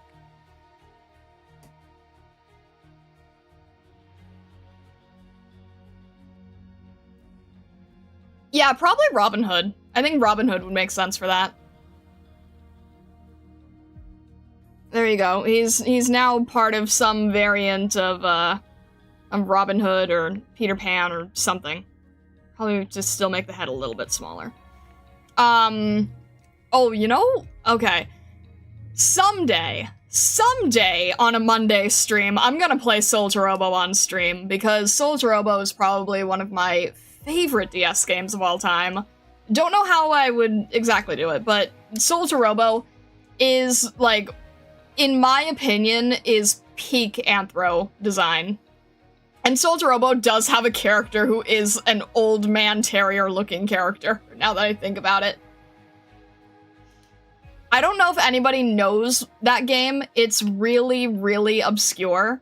I showed it to Vesa once, and he actually ended up really liking it. It's, Sora to Robo, so, it's Sora. Of course, you know, Japanese to English, they turn the R's into L's. But, Sora, Sky, and, to Robo. Robot. Sky and Robot. It is one of my favorite games ever. It has such a great storyline. Someday we will stream it. Someday we will stream it. It is my goal someday to stream it. But yeah, Sola to Robo, Sky and Robot. So good. Let me see if I can just grab the terrier character really quick.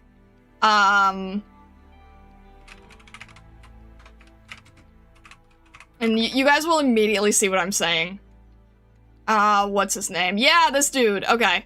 Bruno. This is 100% the angry, evil, old Anthro Terrier.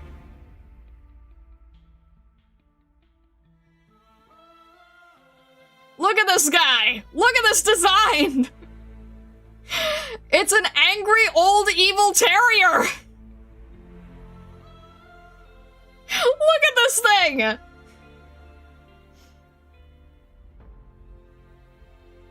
We know it because of you. It's popped up on stream and Discord talk before.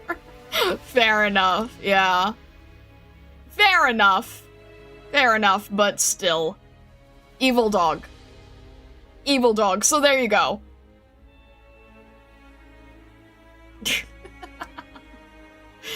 So yeah, a lot of my internal concepts for, Anthro characters are from Soul Turbo for sure. But yeah, there you go. Angry Anthro Terrier or wise old terrier. Usually a terrier.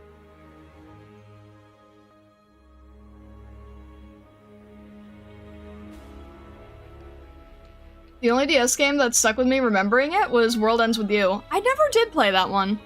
I've heard it's very good though. So yeah, the TLDR is that I need to work on proportion. Because I'm still drawing furries in my head.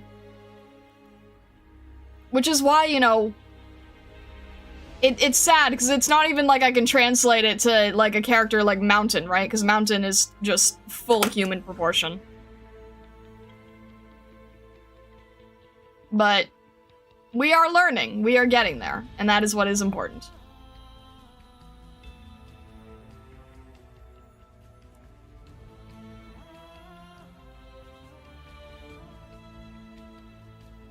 Alright. With that being said, I'm opening the floor to any last art demo-y questions, any desires for any sort of demo stuff.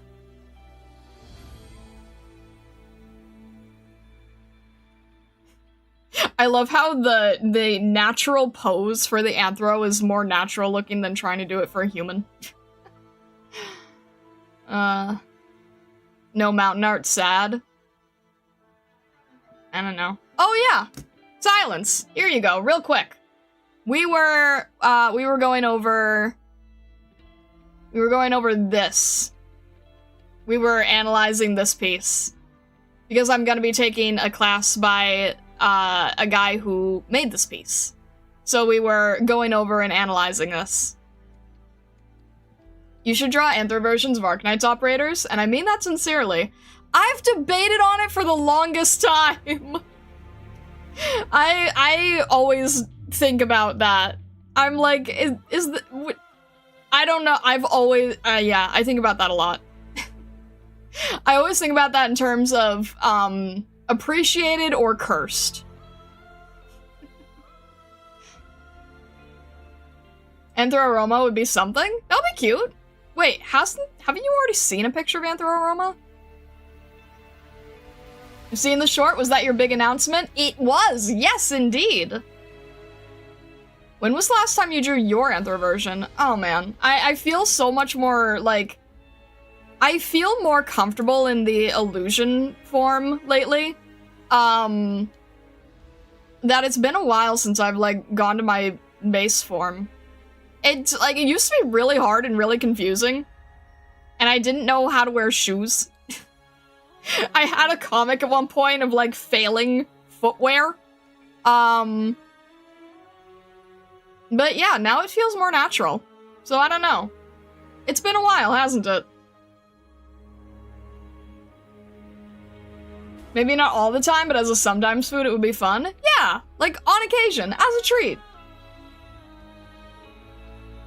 Partnership means that you get to participate as a student or as a co-teacher. As a student.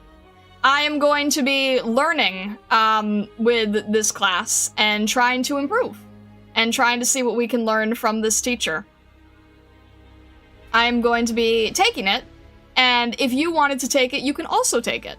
The only difference is that I am under a program where I'm going to be taking it within a month, and I'm going to be doing it as content as well. Your favorite operator from Arknights is still Bagpipe? I still like that Bagpipe meme. Yeah,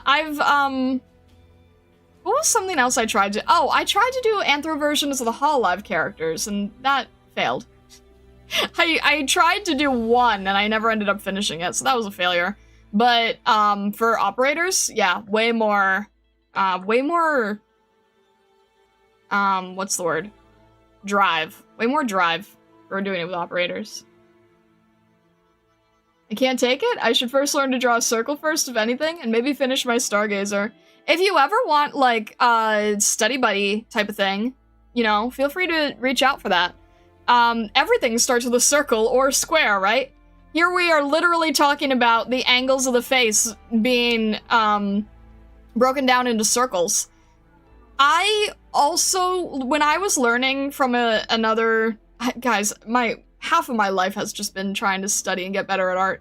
But you're never gonna 100% absorb everything the first time. But you either are taught to break down the human proportion as a circle or as a square. So either works. I prefer using the square because it's how I was taught. And the other difference is that when you're using a square, you can very clearly and easily break down where the light is forming. So if you have a circle, it's a little bit harder to tell, like, where the shadow is gonna be. But if you use a square, right, then you immediately know this is gonna be the shadow, this is the side of the face, the ear is gonna be here, the eyes are gonna be here, that kind of thing. So that's personally how I like to learn it. I saw Willow's Stargazer and it's so dang cute. The eyes are so cute. I love that design so much. I'm excited to see when it's, like, out of the work in progress phase, because it looks really nice. But yeah, if you guys ever want to do, let me know if you ever want to do things like study sessions, or if you want me to give you guys, prompts, if you ever want me to help you study, you know, learning together is a great way for everybody to improve, even the person who's teaching it, because then it reminds them of things that they might have forgotten. So if you're ever really, really interested in, like, getting, more intense on art-related stuff, intense in the sense of, like, you actually want to put in some time, you don't have to, you know, make it a career or anything, but if you're like, I want to learn art someday, I want to get better at art, talk to me. Post some stuff in work in progress channels, chit chat in Creative Cafe. I'm always happy to work with you and chat with you and try to come up with some solutions. The only thing I ask is that you have a willingness to do so. Maybe on a Monday stream, we can review yourself studying in the class and check what you could have done. Ooh, like a, like, here's what I submitted for coursework, but if I had looked at it a second time, I would have done this.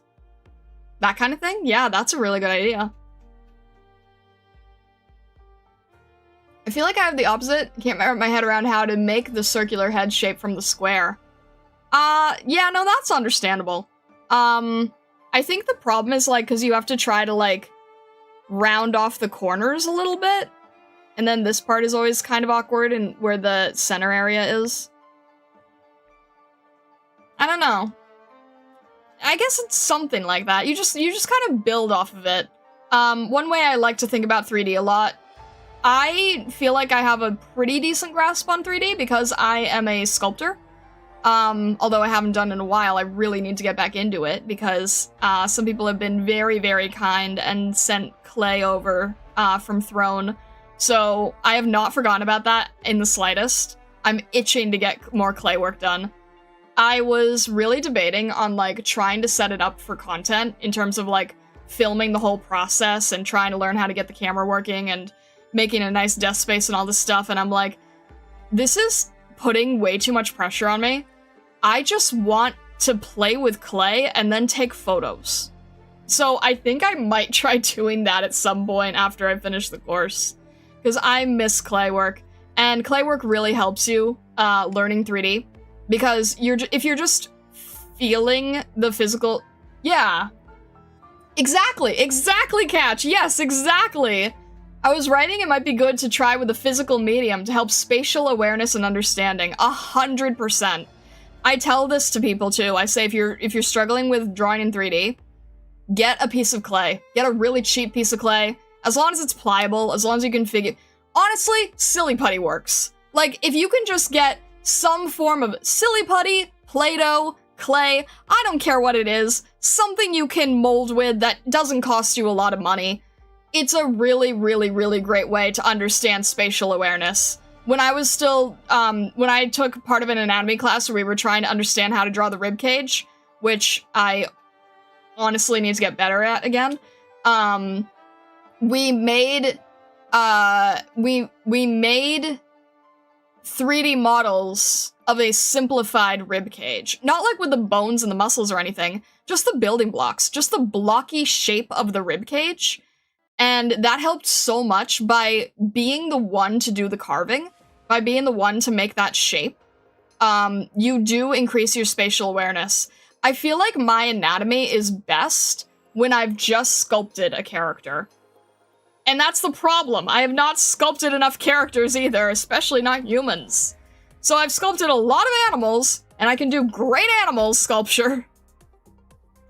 But I think I've sculpted like one human before taking a ZBrush course. And then the plan that I have next with clay is doing like chibi stuff. But yeah, spatial awareness with 3D medium is a very real thing. 100% recommend. My closest experience being technical drawings, I have a lot of time just picking up and handling things of various shapes to understand how shapes go from 3D, I'm guessing 2D to 3D and vice versa. Yeah. No, 100%. Get any sort of cheap, moldable material you can. Play-Doh's perfect. If it dries out, it's fine. Because it's just, temporary thing. If you want to get polymer clay, throw it in an oven, make a sculpture, have at it. Silly putty, you're never gonna get any type of actual detailed thing, but if you can use it to roll a ball, that works. Also, I think half the people in this chat probably have an anime figure of some sort, correct? That always helps too. But I think what really does help the most is having something that you yourself can form. Last time I heat gun it, it's pretty hardened. If you have like a local craft store, and if you can just get like literally a block or a sphere or a piece of clay that you can turn into a block or a sphere, honestly, like, that is probably more helpful than an anime figure, because an anime figure is already detailed and already has everything going on it, and it isn't broken down, and it's basically just like looking at this, right? You already have the thing done by the professional. It's not going to help as much. This is why mannequins don't have detail on them, right? Like a wooden mannequin doesn't have any detail. But get a sphere, get a cube, get like something clay related, even if it's an oil clay, meaning that it will never harden and it'll always stay soft. That's always perfect. Oil clay is the medium that we did when we were sculpting that ribcage project. It will never harden, it will never finish. It's only ever meant for either casting or studies. So it's always perfect to do something like that. It's also sometimes cheaper. There are Figma that are made for posing, but that is more for posing and less for actually anatomy. Do you know what I mean?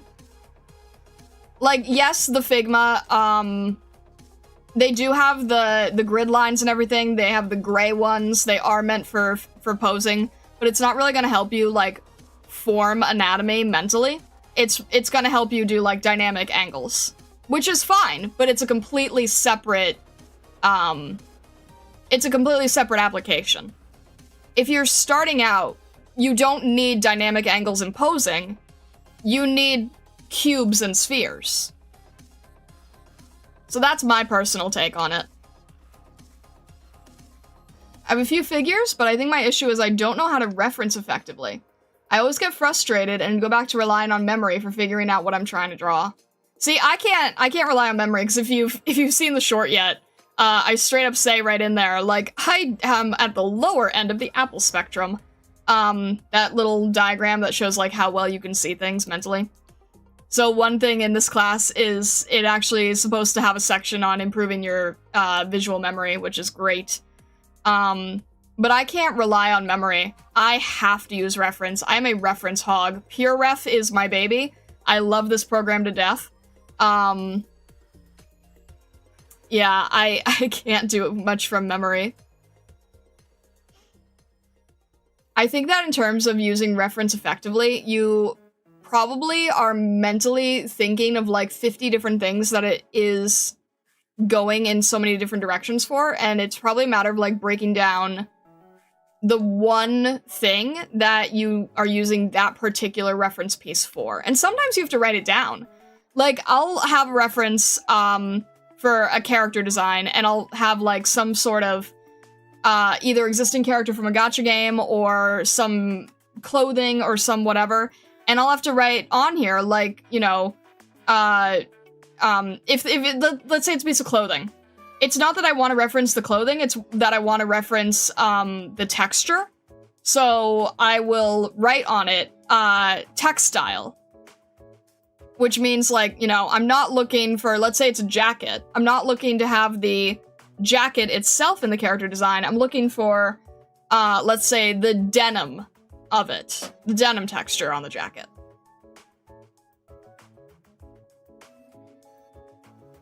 We're exact opposites because I can't deal with references. I hate looking for them and I hate trying to use them. It feels too tedious. I mean, to each their own. I have to have references. I don't have a good visual memory. If I had a good visual memory, that would be fantastic. I don't necessarily like the fact that I rely forever on references. But that's just, you know, that's just me. And there's not really a great way to perfectly solve that. Everyone is just sort of born differently, you know? So I was not, I do not have great visual memory. I rely on references. Yeah, it can be annoying to find them, but you do what you gotta do.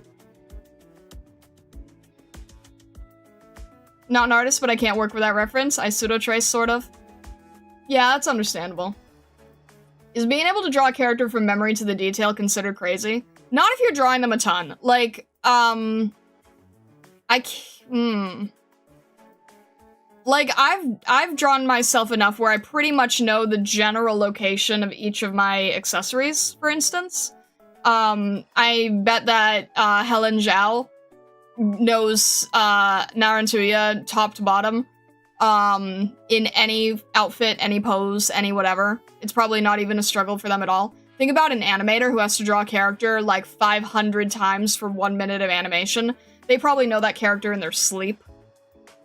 So, no, I'd say that the more that you draw one particular thing, the more you are going to absorb the specifics of that thing. Like, I've drawn Amiya enough where I think I can pick out most of her accessories, most of her design work. Yeah, that's a matter of repetition. That is just purely repetition. That's why whenever I sculpt something, I feel like I have a really great grasp on what the subject matter is, because you are spending hours and hours and hours holding something tactile in your hands that you are slowly adding more detail in and slowly bringing to life.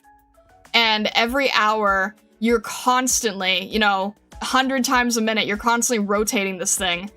And you're seeing it from every single possible angle.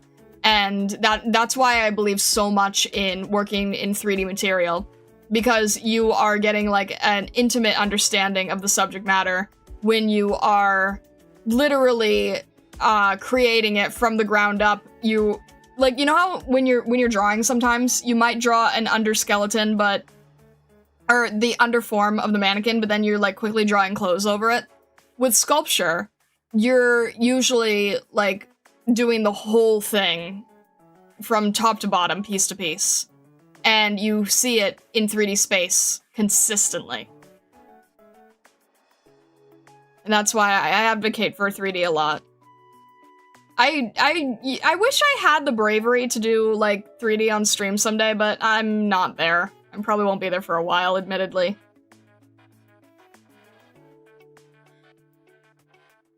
You know your OCs very well from memory, but when you go to draw different people, it gets harder, and I do have to find some sort of reference. I can't trust my sources, I feel, because of AI.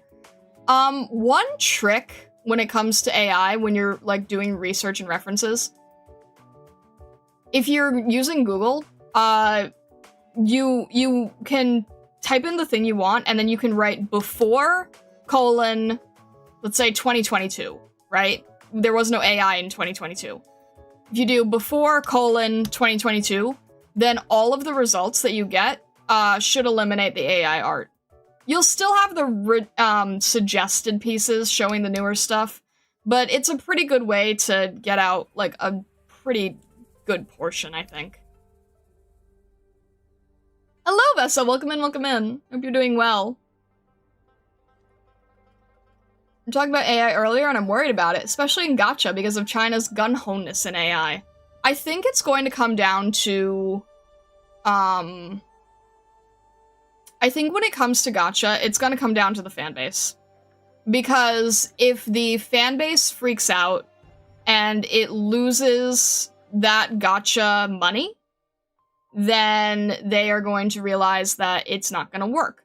There's going to still be plenty of cheap, throwaway gacha that don't last more than a year, but something like, let's say, Arknights, where it's very, very built on the individual artist, being one of the very few gacha where the artists are directly credited, even Genshin doesn't do this, I think it's going to be a situation like, if you have something that is so built on art and care and originality, and you add AI to it, then the community is going to rip you apart so fast that you will never try it again.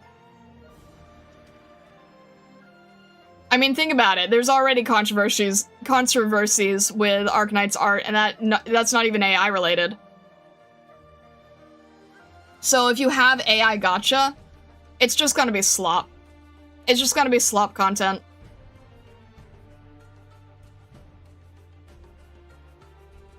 There's one gacha that allegedly used AI, and since then, I have not heard of it. See? Exactly. Neverness to Everness uses it? Is that, like, an open thing, or is that, like, one artist used it and they immediately got backlash?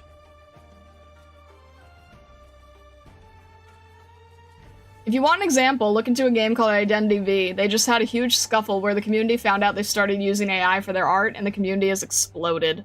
Yeah, exactly. Like, I feel like if there is going to be gachas that use AI, it'll work until you get caught. And I know it's gonna be one of those things where it's like, oh, eventually we won't be able to tell.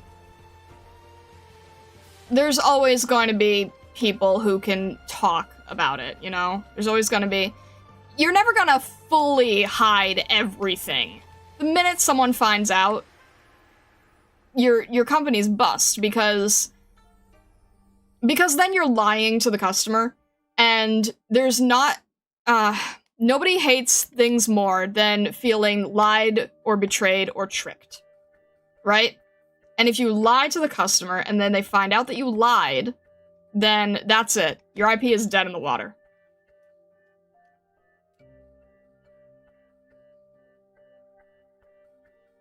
New game, and it's in a lot of background art and side material. Ugh. Well, you know, the more that the community realizes that, the more backlash there's gonna be. They had whole AI movies on screens in the background in NTE, but they claimed it was only for beta. I don't know if it got removed, not super keeping up with NTE.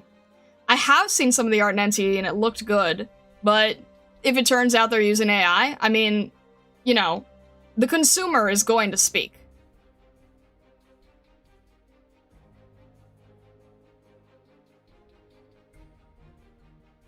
The thing about AI is that it doesn't matter if AI art is better than normal artists, because the point of the art is the person behind it. AI art doesn't have any of that, and it feels horrible to see. Exactly, yeah.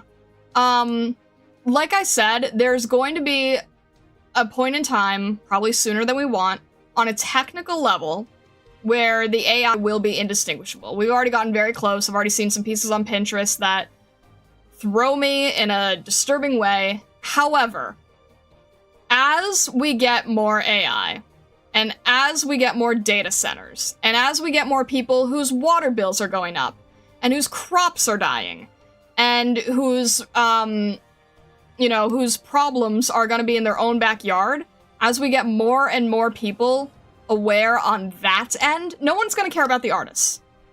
But the more we get AI that disturbs civilization, that disturbs humanity, that's when people will start paying attention.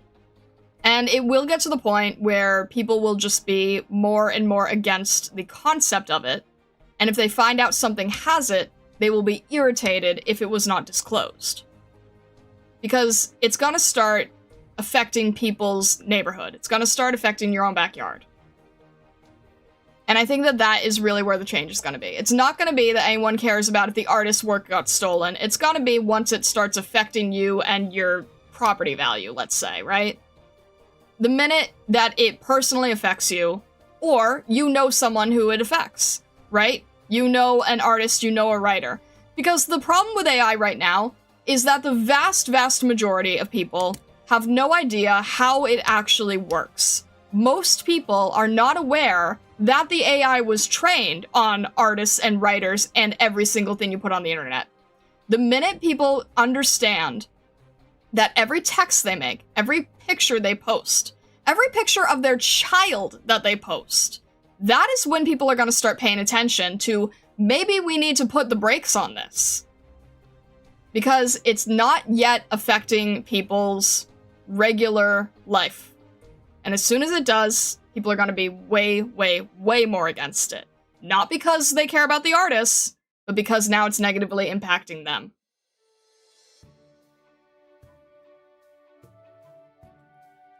I've totally unwishlisted games and blocked publishers on Steam for using AI art in their games. I refuse to buy them. I'll begrudgingly accept games translated with AI on occasion, but art is a big no.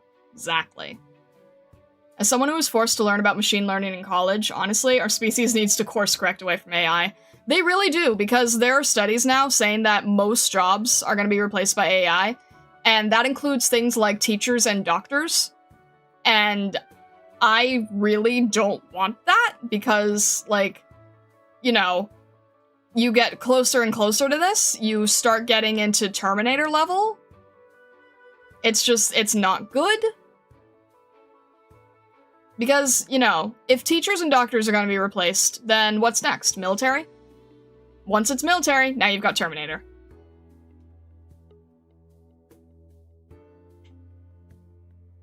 Might sound cynical, but politicians will take advantage of... who take advantage of anti-AI may push that idea that you said. What idea that I said? AI for most people is ChatGPT. That is true, yeah. But most people have no idea, like, how AI works. Most people do not realize that every single thing you put on the internet is currently being fed into the AI. Throw of the ton there. Being fed into the AI. There are a lot of people now who are starting to wake up and taking off, like, let's say, pictures of their kid from their Facebook page, right? Because they had no idea what it was, or what it was doing, or how it works. And then they'll have, like, you know, those filters where it's like, oh, I can make my kid look like this or that, or blah, blah, blah. And it's like, yeah, you realize that you now are helping feed the AI pictures of your kid in various ways. It just gets creepy, right? It just gets weird. So, or like, oh, every single thing you put on Facebook also fed into the AI. The AI can perfectly replicate how you type now. The AI, on YouTube, sometimes when I'm replying to YouTube, comments, the AI will pop up, and it'll be like, hey, here's a comment that you could reply to somebody who commented on your video, and it's in my writing style, with my choice of emojis. And I hate that. So once people start realizing that it is negatively affecting their everyday life. Especially the data centers. No one's aware of how the data centers are acting right now. The data centers are not great for anybody. The data centers are making your bills go up, especially water and electric. They're being placed in very, very populated areas that are just seen as, like, you know, throwaway, middle of nowhere country.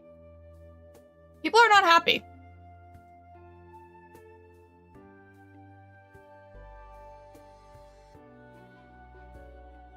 So far, I had no contact with Zoomers and Gen Alpha in my job, just hoping they have a modicum of expertise when even handling a laptop.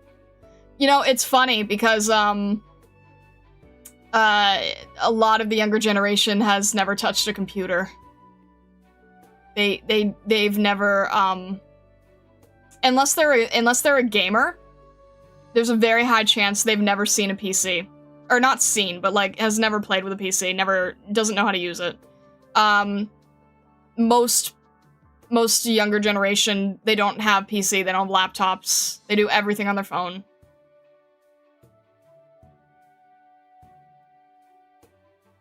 And for some reason, no one has a printer anymore. Everyone used to have home printers, no one has a printer. I don't use CapCut to edit anymore because of this. The one area of AI that I will begrudgingly use, and it's because it's not something I would be paying anyone else to do. The one time, and I will be 100% open and honest about this one. The one thing that I will use AI for is captioning. It's the one thing. Because when I'm doing the daily shorts, guys, I don't have an extra 3 hours to handwrite every word I'm saying on a daily short. So that's the one area that I have accepted it, is captions. Where I've already made the content, I've already said the work, I've already scripted the thing. I'm not gonna pay anyone to do my captions. I'm either going to do it and have less of them, and then you guys wouldn't have daily shorts. So that's like my one caveat, is captions.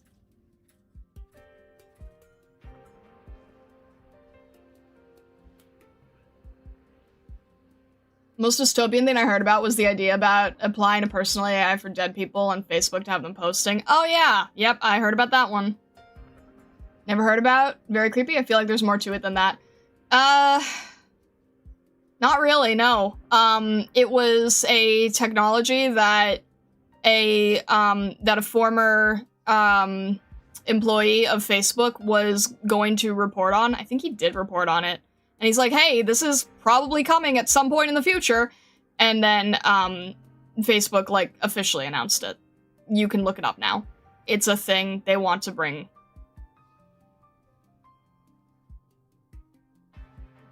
Printers are one of the most cursed peripherals ever invented. I mean, true. You're not wrong.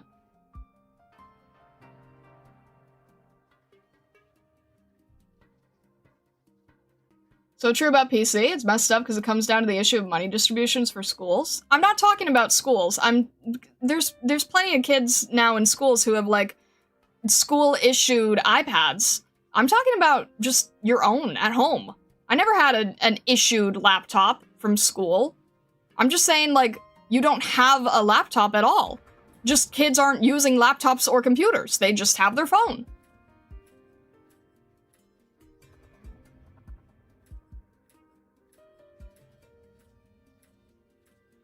Printers take up too much space at home. I leech off the office printer. That's fair. That's very fair, yeah. At some point, I really want to get a, what do they call it? I really want to get an eco tank. I really want to get an eco tank printer, for prints, because ink is expensive and stupid. I feel like an eco tank would be good for that. I don't know. I'm very behind the times when it comes to printers.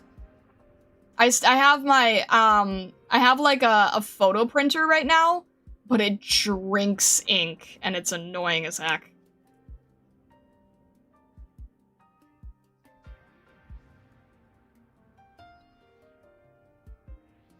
When I say I feel like there's more to it than that, I don't mean dismissing the concept. I'm saying I believe the intention is more nefarious than what they're saying.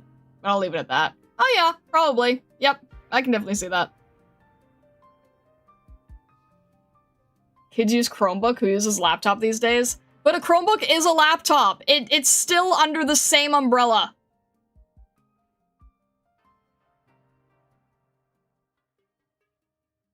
Will you pass down your Steam account to your kid? I have a printer, but it's stupid and doesn't work right. Vessa, you just described 95% of all printers. We should get together and raise squids for sustainably sourced ink. Catch, why did you let Lillian hack into your account?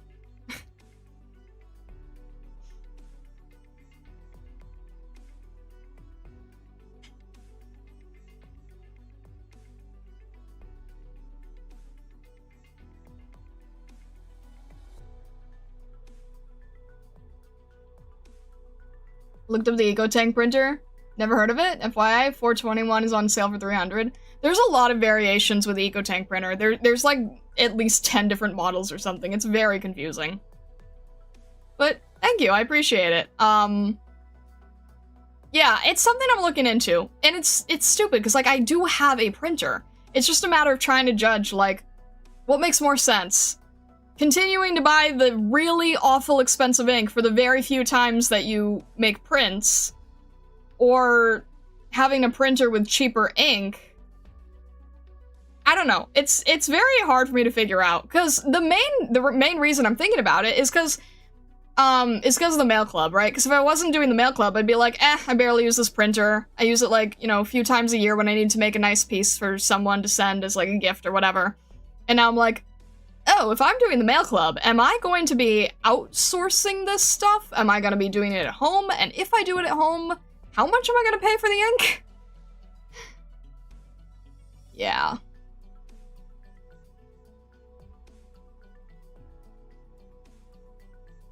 My HP never stops, just prints black and white. Ink is cheap and it works. Yeah, that's fair. I'm using the, like, Canon Photo $200 kit inks. I hate it. Hack the printer.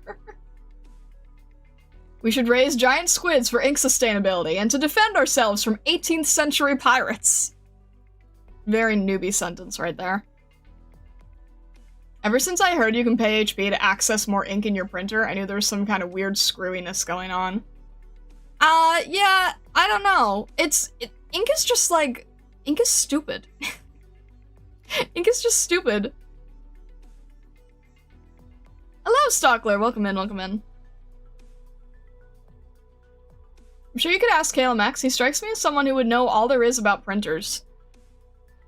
Printers with tech is sometimes different than printers with art in mind, but honestly, not a bad idea. Some printer, it's cheaper to buy a new printer than get ink. That's actually very intentional. You wanna know why? Because the ink is the subscription. Even before subscriptions existed, companies realized that the ink was basically the subscription. So yeah, a lot of times the ink does actually cost more than the printer.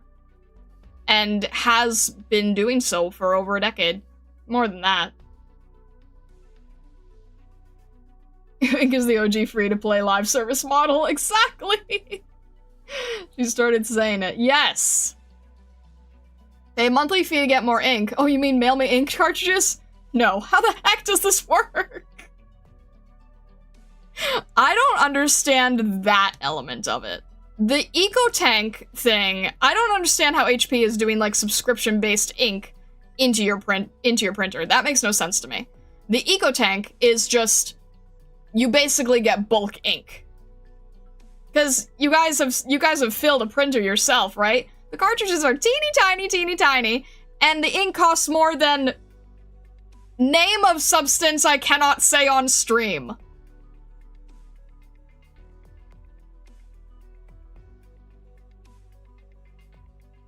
Wireless ink. Yeah. More than Dune Spice. Yeah.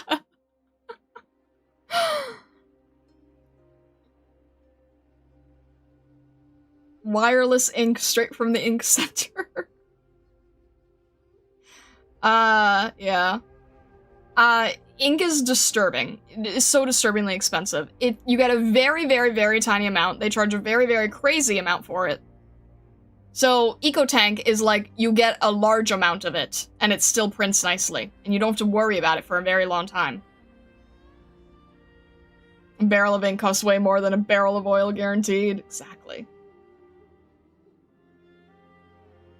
I knew I liked Under the Willow. Oh my gosh. Alright. Vessa's gonna claim you now, Willow. You only ever need to print black and white once in a while. A $60 laser printer lasts basically forever. Unfortunately, every option for color printing is awful and finicky in some way. Yes, exactly. And what do you think an artist needs a printer for? Very expensive, colorful prints. I'm fine with it!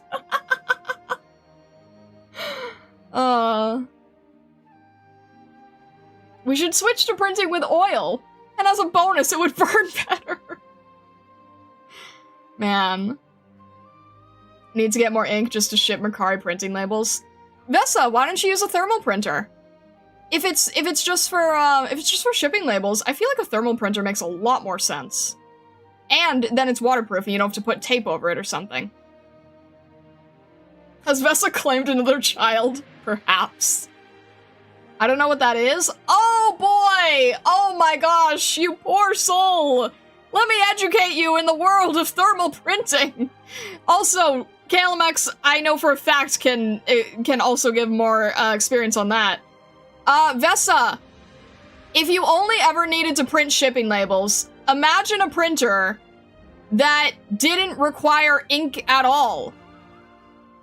It's basically just toner.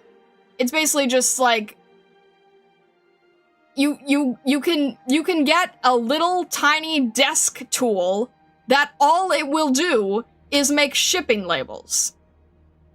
And they're not expensive. Like a receipt printer, exactly.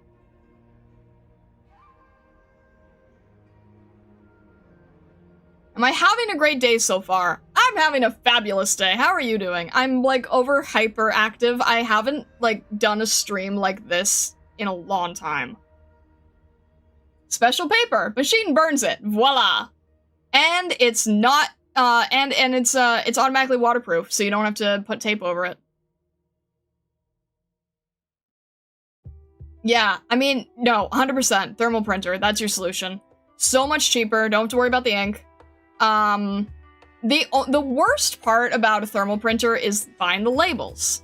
But you can get a giant roll and it'll last you a long time. I need to, get a thermal printer upgrade at some point, because I'm borrowing a very, very, irritating one. I am weirdly yappy happy today. The reason I am yappy happy is because I did not plan well. So instead I turned it into an Irium stream. Can I still print normal paper with it on the rare times I need to? No, it is very much its own separate thing. This is more of a sense of like, you didn't think like a business or a factory was printing out copy paper for their shipping labels, right? Since you mentioned YouTube Shorts a couple times, what do you think about it? Does it really help your brand or content? What am I playing here? This is not from Arknights. What is this? Where did this come from? I'm listening to this and I'm like, where is this is not Arknights. We've played the Arknights music. What is this one? I don't know what this is. Please don't get copyright claimed. I mean, not the labels itself. Sometimes you have to print out copy paper sheet and put it with the package too. Yeah, no, you can't. It's a separate system. You're not... Okay. Vessa. You're only printing things at a maximum of 6 inches. You would have 2 separate things.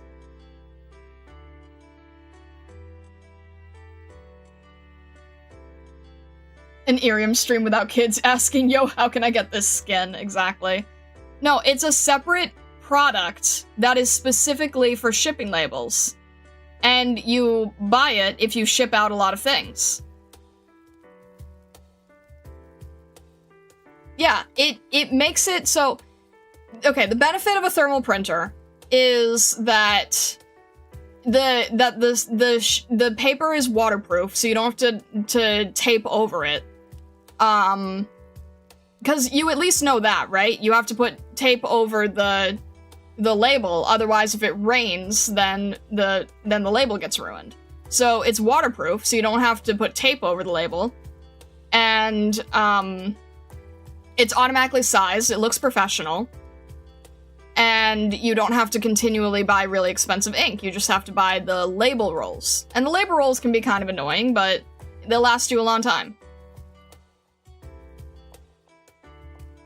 You realize whenever you got a package, it's always, for me, it's always crappily cut paper covered in tape. If you ship out a lot of things, then a thermal printer is helpful. Cheapo laser printer is probably the way to go if an actual label printer is too specialized for you. I think it depends on how much you're shipping out. I mean, if the majority of what you're printing is shipping labels, then I would stick to the irritating printer you have and get a thermal. But if it's like half and half, then yeah, maybe a cheap laser. I'll add it into the let's look at this when my work gets sorted out list. Yeah, no, that's definitely fair.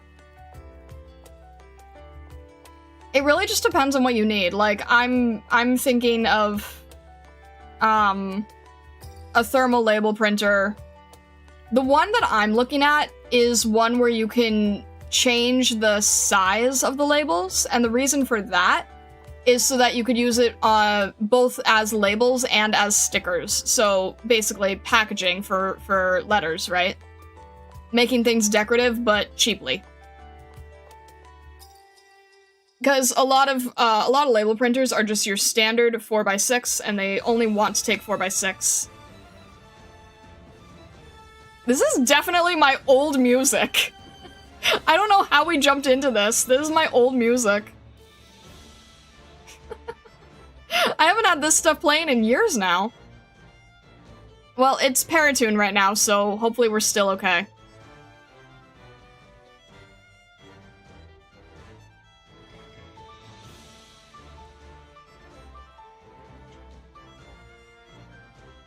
Yeah, I'm looking into, what are the big things that I need for this? Old-time stream, old-time music.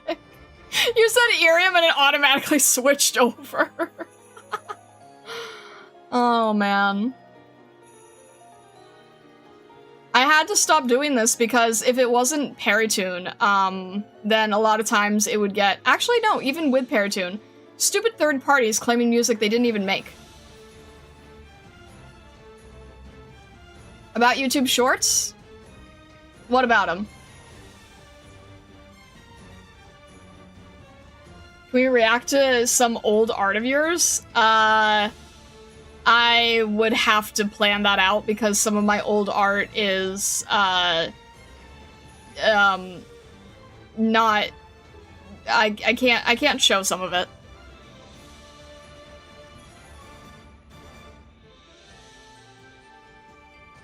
First time listening to this? I love Paratune. Paratune has the best stuff. How do you feel about it? Does it help you as a content creator? Shorts are by far where I get the most views. I will get like 1,000 views on a daily pull short, and then I'll spend like 10 hours on a YouTube video and get about 100 views. So in terms of views, shorts are definitely more helpful. In terms of community, obviously that was the live stream is where community comes from. Evergreen YouTube videos is what I would like to do better, but it just doesn't seem to. So, I'm really wondering, like, I don't know, is there anyone from the community here in stream right now who came from shorts? I kinda doubt it, but I'm curious. Oh, this is PMD. Out of embarrassment or because of TOS? Because of social media, stuff. Not because of TOS. I've always been a safer work artist. But basically, if I was to do, like, reacting to old art or whatever, I would have to edit the art pieces.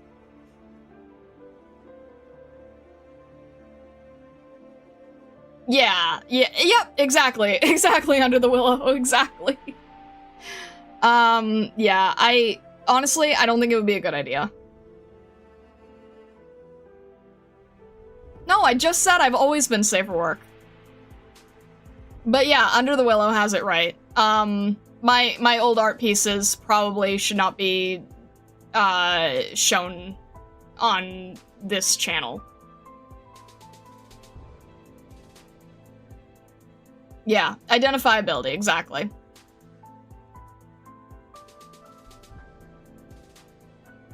No, always been safe for work, though. That has not changed.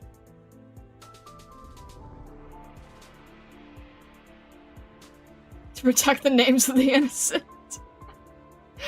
There you go. As a VTuber, you just have to be very careful about that kind of thing, you know?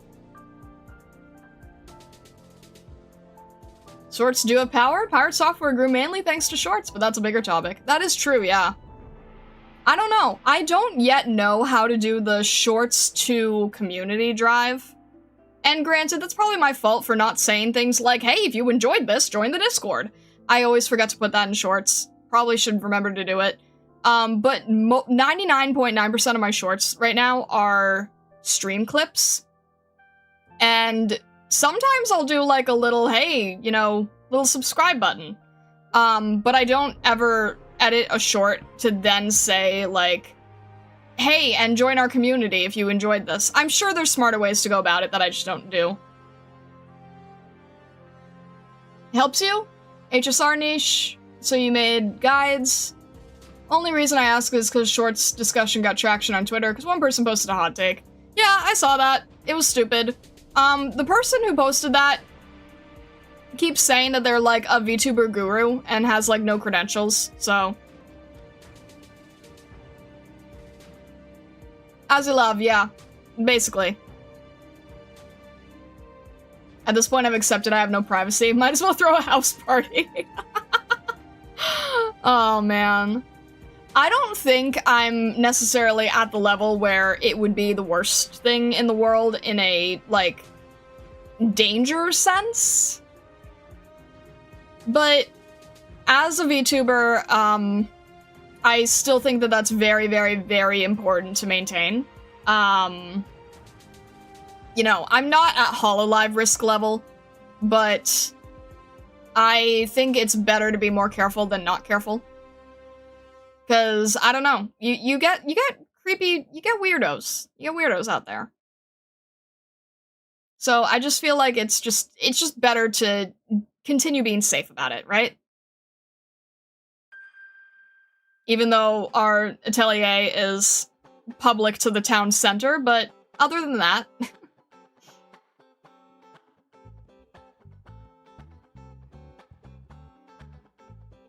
Got here from the Innocent W art stream in the middle of October. Oh my gosh, Arknights!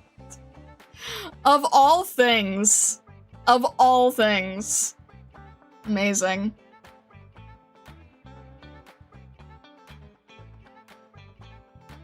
Focus on moving forward. Exactly! Plus, I mean, okay. Those whole, like, look at my old art with me things. I don't know. I feel like... I don't really know if they... I don't really know how I feel about them in general. The Holy Mitten stream. Better to have the lovable weirdos that inhabit the Discord. Yeah, there you go.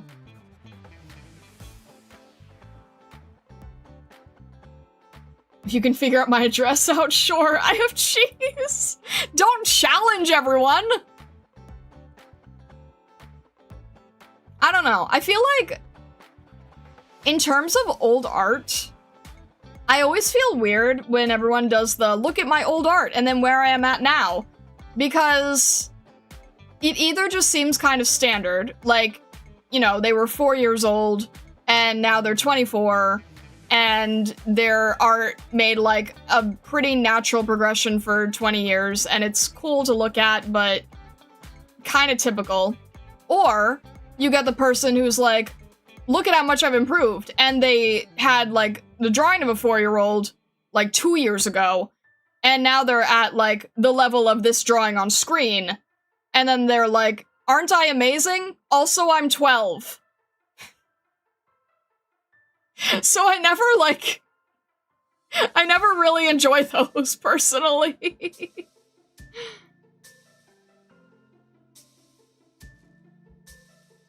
It's a flex. Yeah, I can't stand the flex. It's so hard for me to handle. I think it's a very, like, I used to feel very guilty about feeling this way until I realized that it basically became a meme, where there's a bunch of artists who talk about how it's very hard when you go to the account and it says that it's a 14-year-old artist. And you get to the point where you're starting to think, like, are these people really 14? Or do they just know that they can get a lot of flex and clout by saying they're 14? I don't know.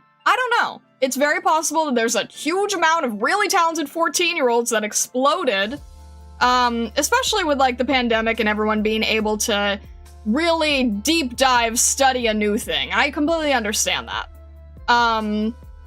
But I don't know. Realistically, probably a mix of both. Yeah, probably. I think the more frustrating part... Oh, real quick, because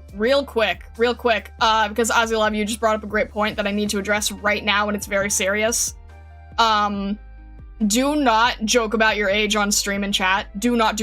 I'm very, very serious. I am, like, this is not a joke. Do not type it right now. I'm very serious. If you joke about your age being younger in a chat message, the YouTube automod will ban you. Or Discord will ban you. I'm very serious. They will auto-ban. Do not joke about your age. I'm very serious. I just had to throw that out now, because I always see people that will say, I am blank, as a joke, and then boom, they're out. So don't say it. I'm very serious. It's not on me. YouTube and Discord, yes, exactly, Vessa. YouTube and Discord will auto-ban you, and I won't be able to do anything about it, so do not joke about it. Just had to throw that out there.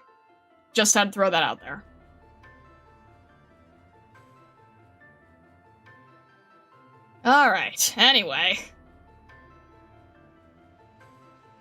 Yeah. I don't... Yeah, if you're using my name, then it's probably not going to be able to take a nickname and attach it to a channel, but do not say I. Do not. Finally a good feature, the auto-children booter.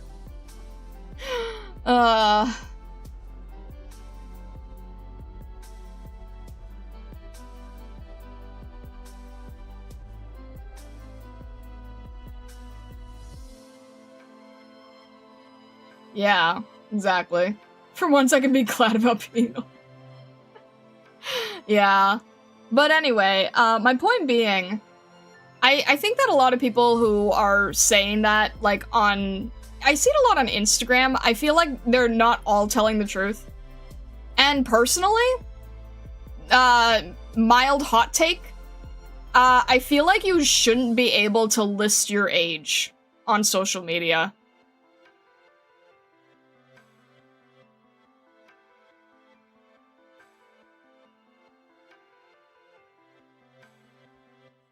I don't know why bad people are mouse supporting streamers to close their channel when typing random ages. Oh my gosh, that's not a real Ko-fi. I just have a stupid playlist running! LMAO. Oh my gosh, that wasn't a real Ko-fi. It's just literally just the stupid playlist. Oh my god. I really have everything everything on here. Jeez. I have everything on here. What is this? This is why I stick to the Arknights stuff, because at least I know what the Arknights stuff is. Yeah, this is Paratoon for sure. Time for clown music. More pirate-like. It's Raid Folk. That's what it's called, it's Raid Folk. It's just autoplaying all the MP3 files, essentially, yeah.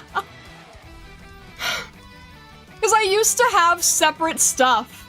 Although the Ko-fi one should not be in there. I used to play a much larger variety. But then it would always get, claimed. This stream will probably get claimed.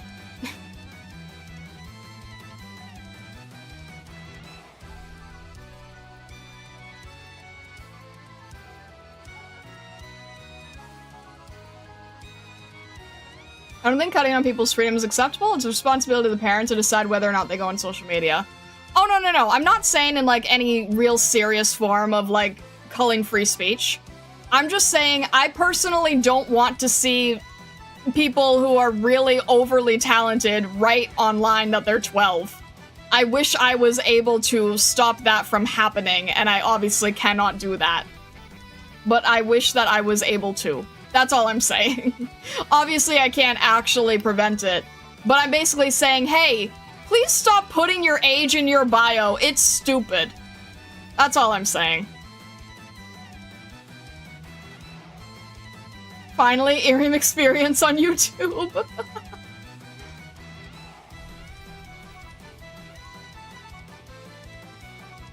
Oh, response to- oh, okay. I see what you're saying. Yeah, I don't get it, because, like, artists get jealous very easily. I'm no exception. And if I see someone who is doing, like, Tumbugami level style, like this piece in front of me, and the artist says that they're, like, 10 years old, I'm just gonna... I'm just gonna mute them so I don't have to see that work ever again.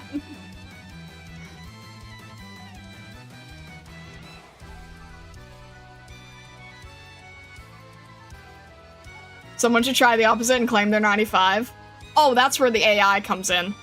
Where you get, like, the old grandfather who's hand-sewing the leather shoes and saying, please, this is the only thing I have left good in my life. Make sure to use this 20% off coupon on this really sketchy website to buy my original hand leather stitched shoes.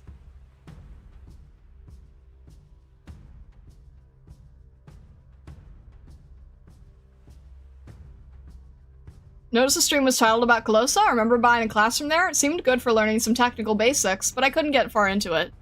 I mean, that's fair. It's definitely a very discipline-based thing. And that's why I'm doing this version, where I turn it into content, and it will very much force me to do this.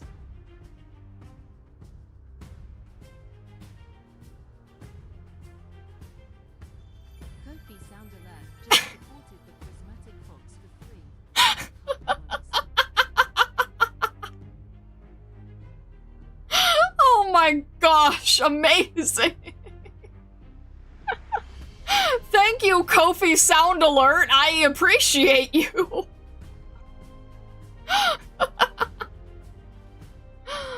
Oh.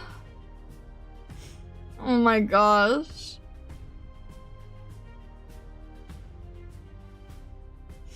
Incredible. Incredible! There we go. Inverse Kofi.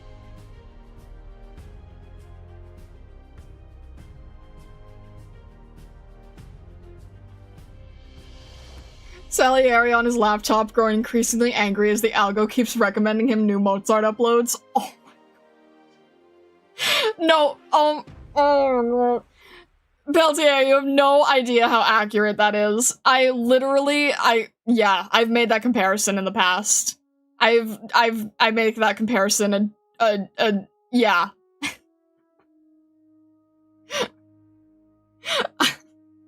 There are so many times where I have said, I'm tired of all these Mozart kids when I'm a Salieri. Oh, at least I'm not gonna be violent about it. But that's basically, yeah, that's really accurate. Oh, that's really, really accurate.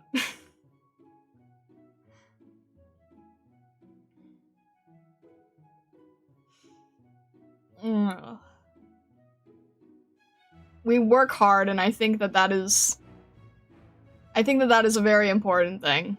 I think that hard work, discipline, and dedication is just something to very much be admired in a, yes, I have been reading Witch Hat Atelier manga way.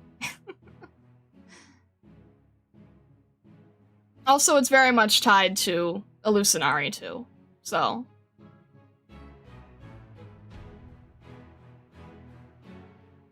Give into the violent star. Lillian! No! I knew Salieri because of FGO. Salieri is an FGO. Talent without effort has no merit anyway. You know what's really fascinating? Vesa had sent me this video that was about writing, and I thought it was really fascinating because it was basically talking about how nowadays a lot of stories don't really reward merit. They more so reward circumstance. And a lot of stories are resolved with this, you know, with the concept of like, the power was in you all along and you could always have done it. You just needed to know that you could do it. And it's a very like, Wizard of Oz, you always could go home. All you had to do was tap your shoes. And it's not a great message, because a better message is about, like, working hard and overcoming adversity, in my opinion. And I think that there's a little too many story messages now where it's like, you always did have the ability. You actually were from this ancient race of powerful gods. And we need to get back to the hard work creating the result story. Very much the chosen one thing. The problem now is that they are even more subtle, but they are still chosen one stories. Wonder where this thought came from? I literally just told. I just said it. I just said it. I said Vesa sent a video. A huge counter-argument is ambition without action is a bird with no wings. Oh, yeah. Yep. No, that's very, very true. You can say, like, I'm gonna do this thing, I'm gonna be the greatest at this, and then if you don't actually put in the work, then... I stepped out to get food. No, I credited you, don't worry! You were lucky enough and now you're the almighty, yeah. Especially when it undercuts the actual effort put in by characters, like, all the characters' work is made pointless by the final circumstance reveal. Exactly. So, I've just been, like... That's part of the reason I get so mad when someone's like, I'm amazing and I'm 12. And it's like, ah! It's hard for me to deal with. So, I do joke around that I am more of a Salieri type. And I feel like that is the better form of media. So, Witch Hat Atelier, it's definitely closer to how Illusionari operates in the universe, in magic. It is much closer tied. And then the video ended in, like, the best way possible, giving the Mewtwo quote from the first movie, which I just thought was perfect because that is my favorite quote of all time.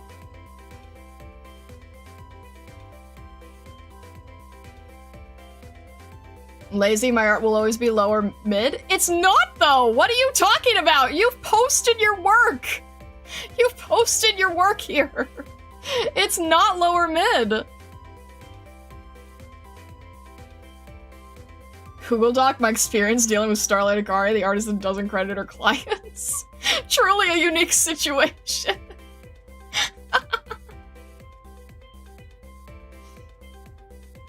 10% luck, 20% skill, 50% concentrated power of will. If I was part of the Fellowship and Frodo said he could have done that all by himself if he just believed in himself and I didn't need to do all that I would crash out. And there would have been a second Sauron. Newbie, oh my gosh, that's so perfect. I'll read that Google Doc even if it's 1,000 pages. Jeez. Yeah, I think that all the best things coming from the intensity and the intention of it is really where things shine. The heck? Yeah, Willow's art is great, I agree.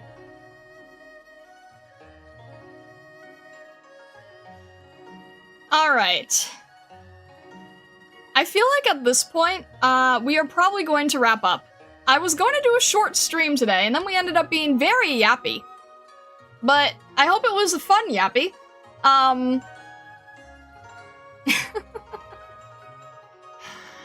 This definitely does feel like Irium, but with more freedom.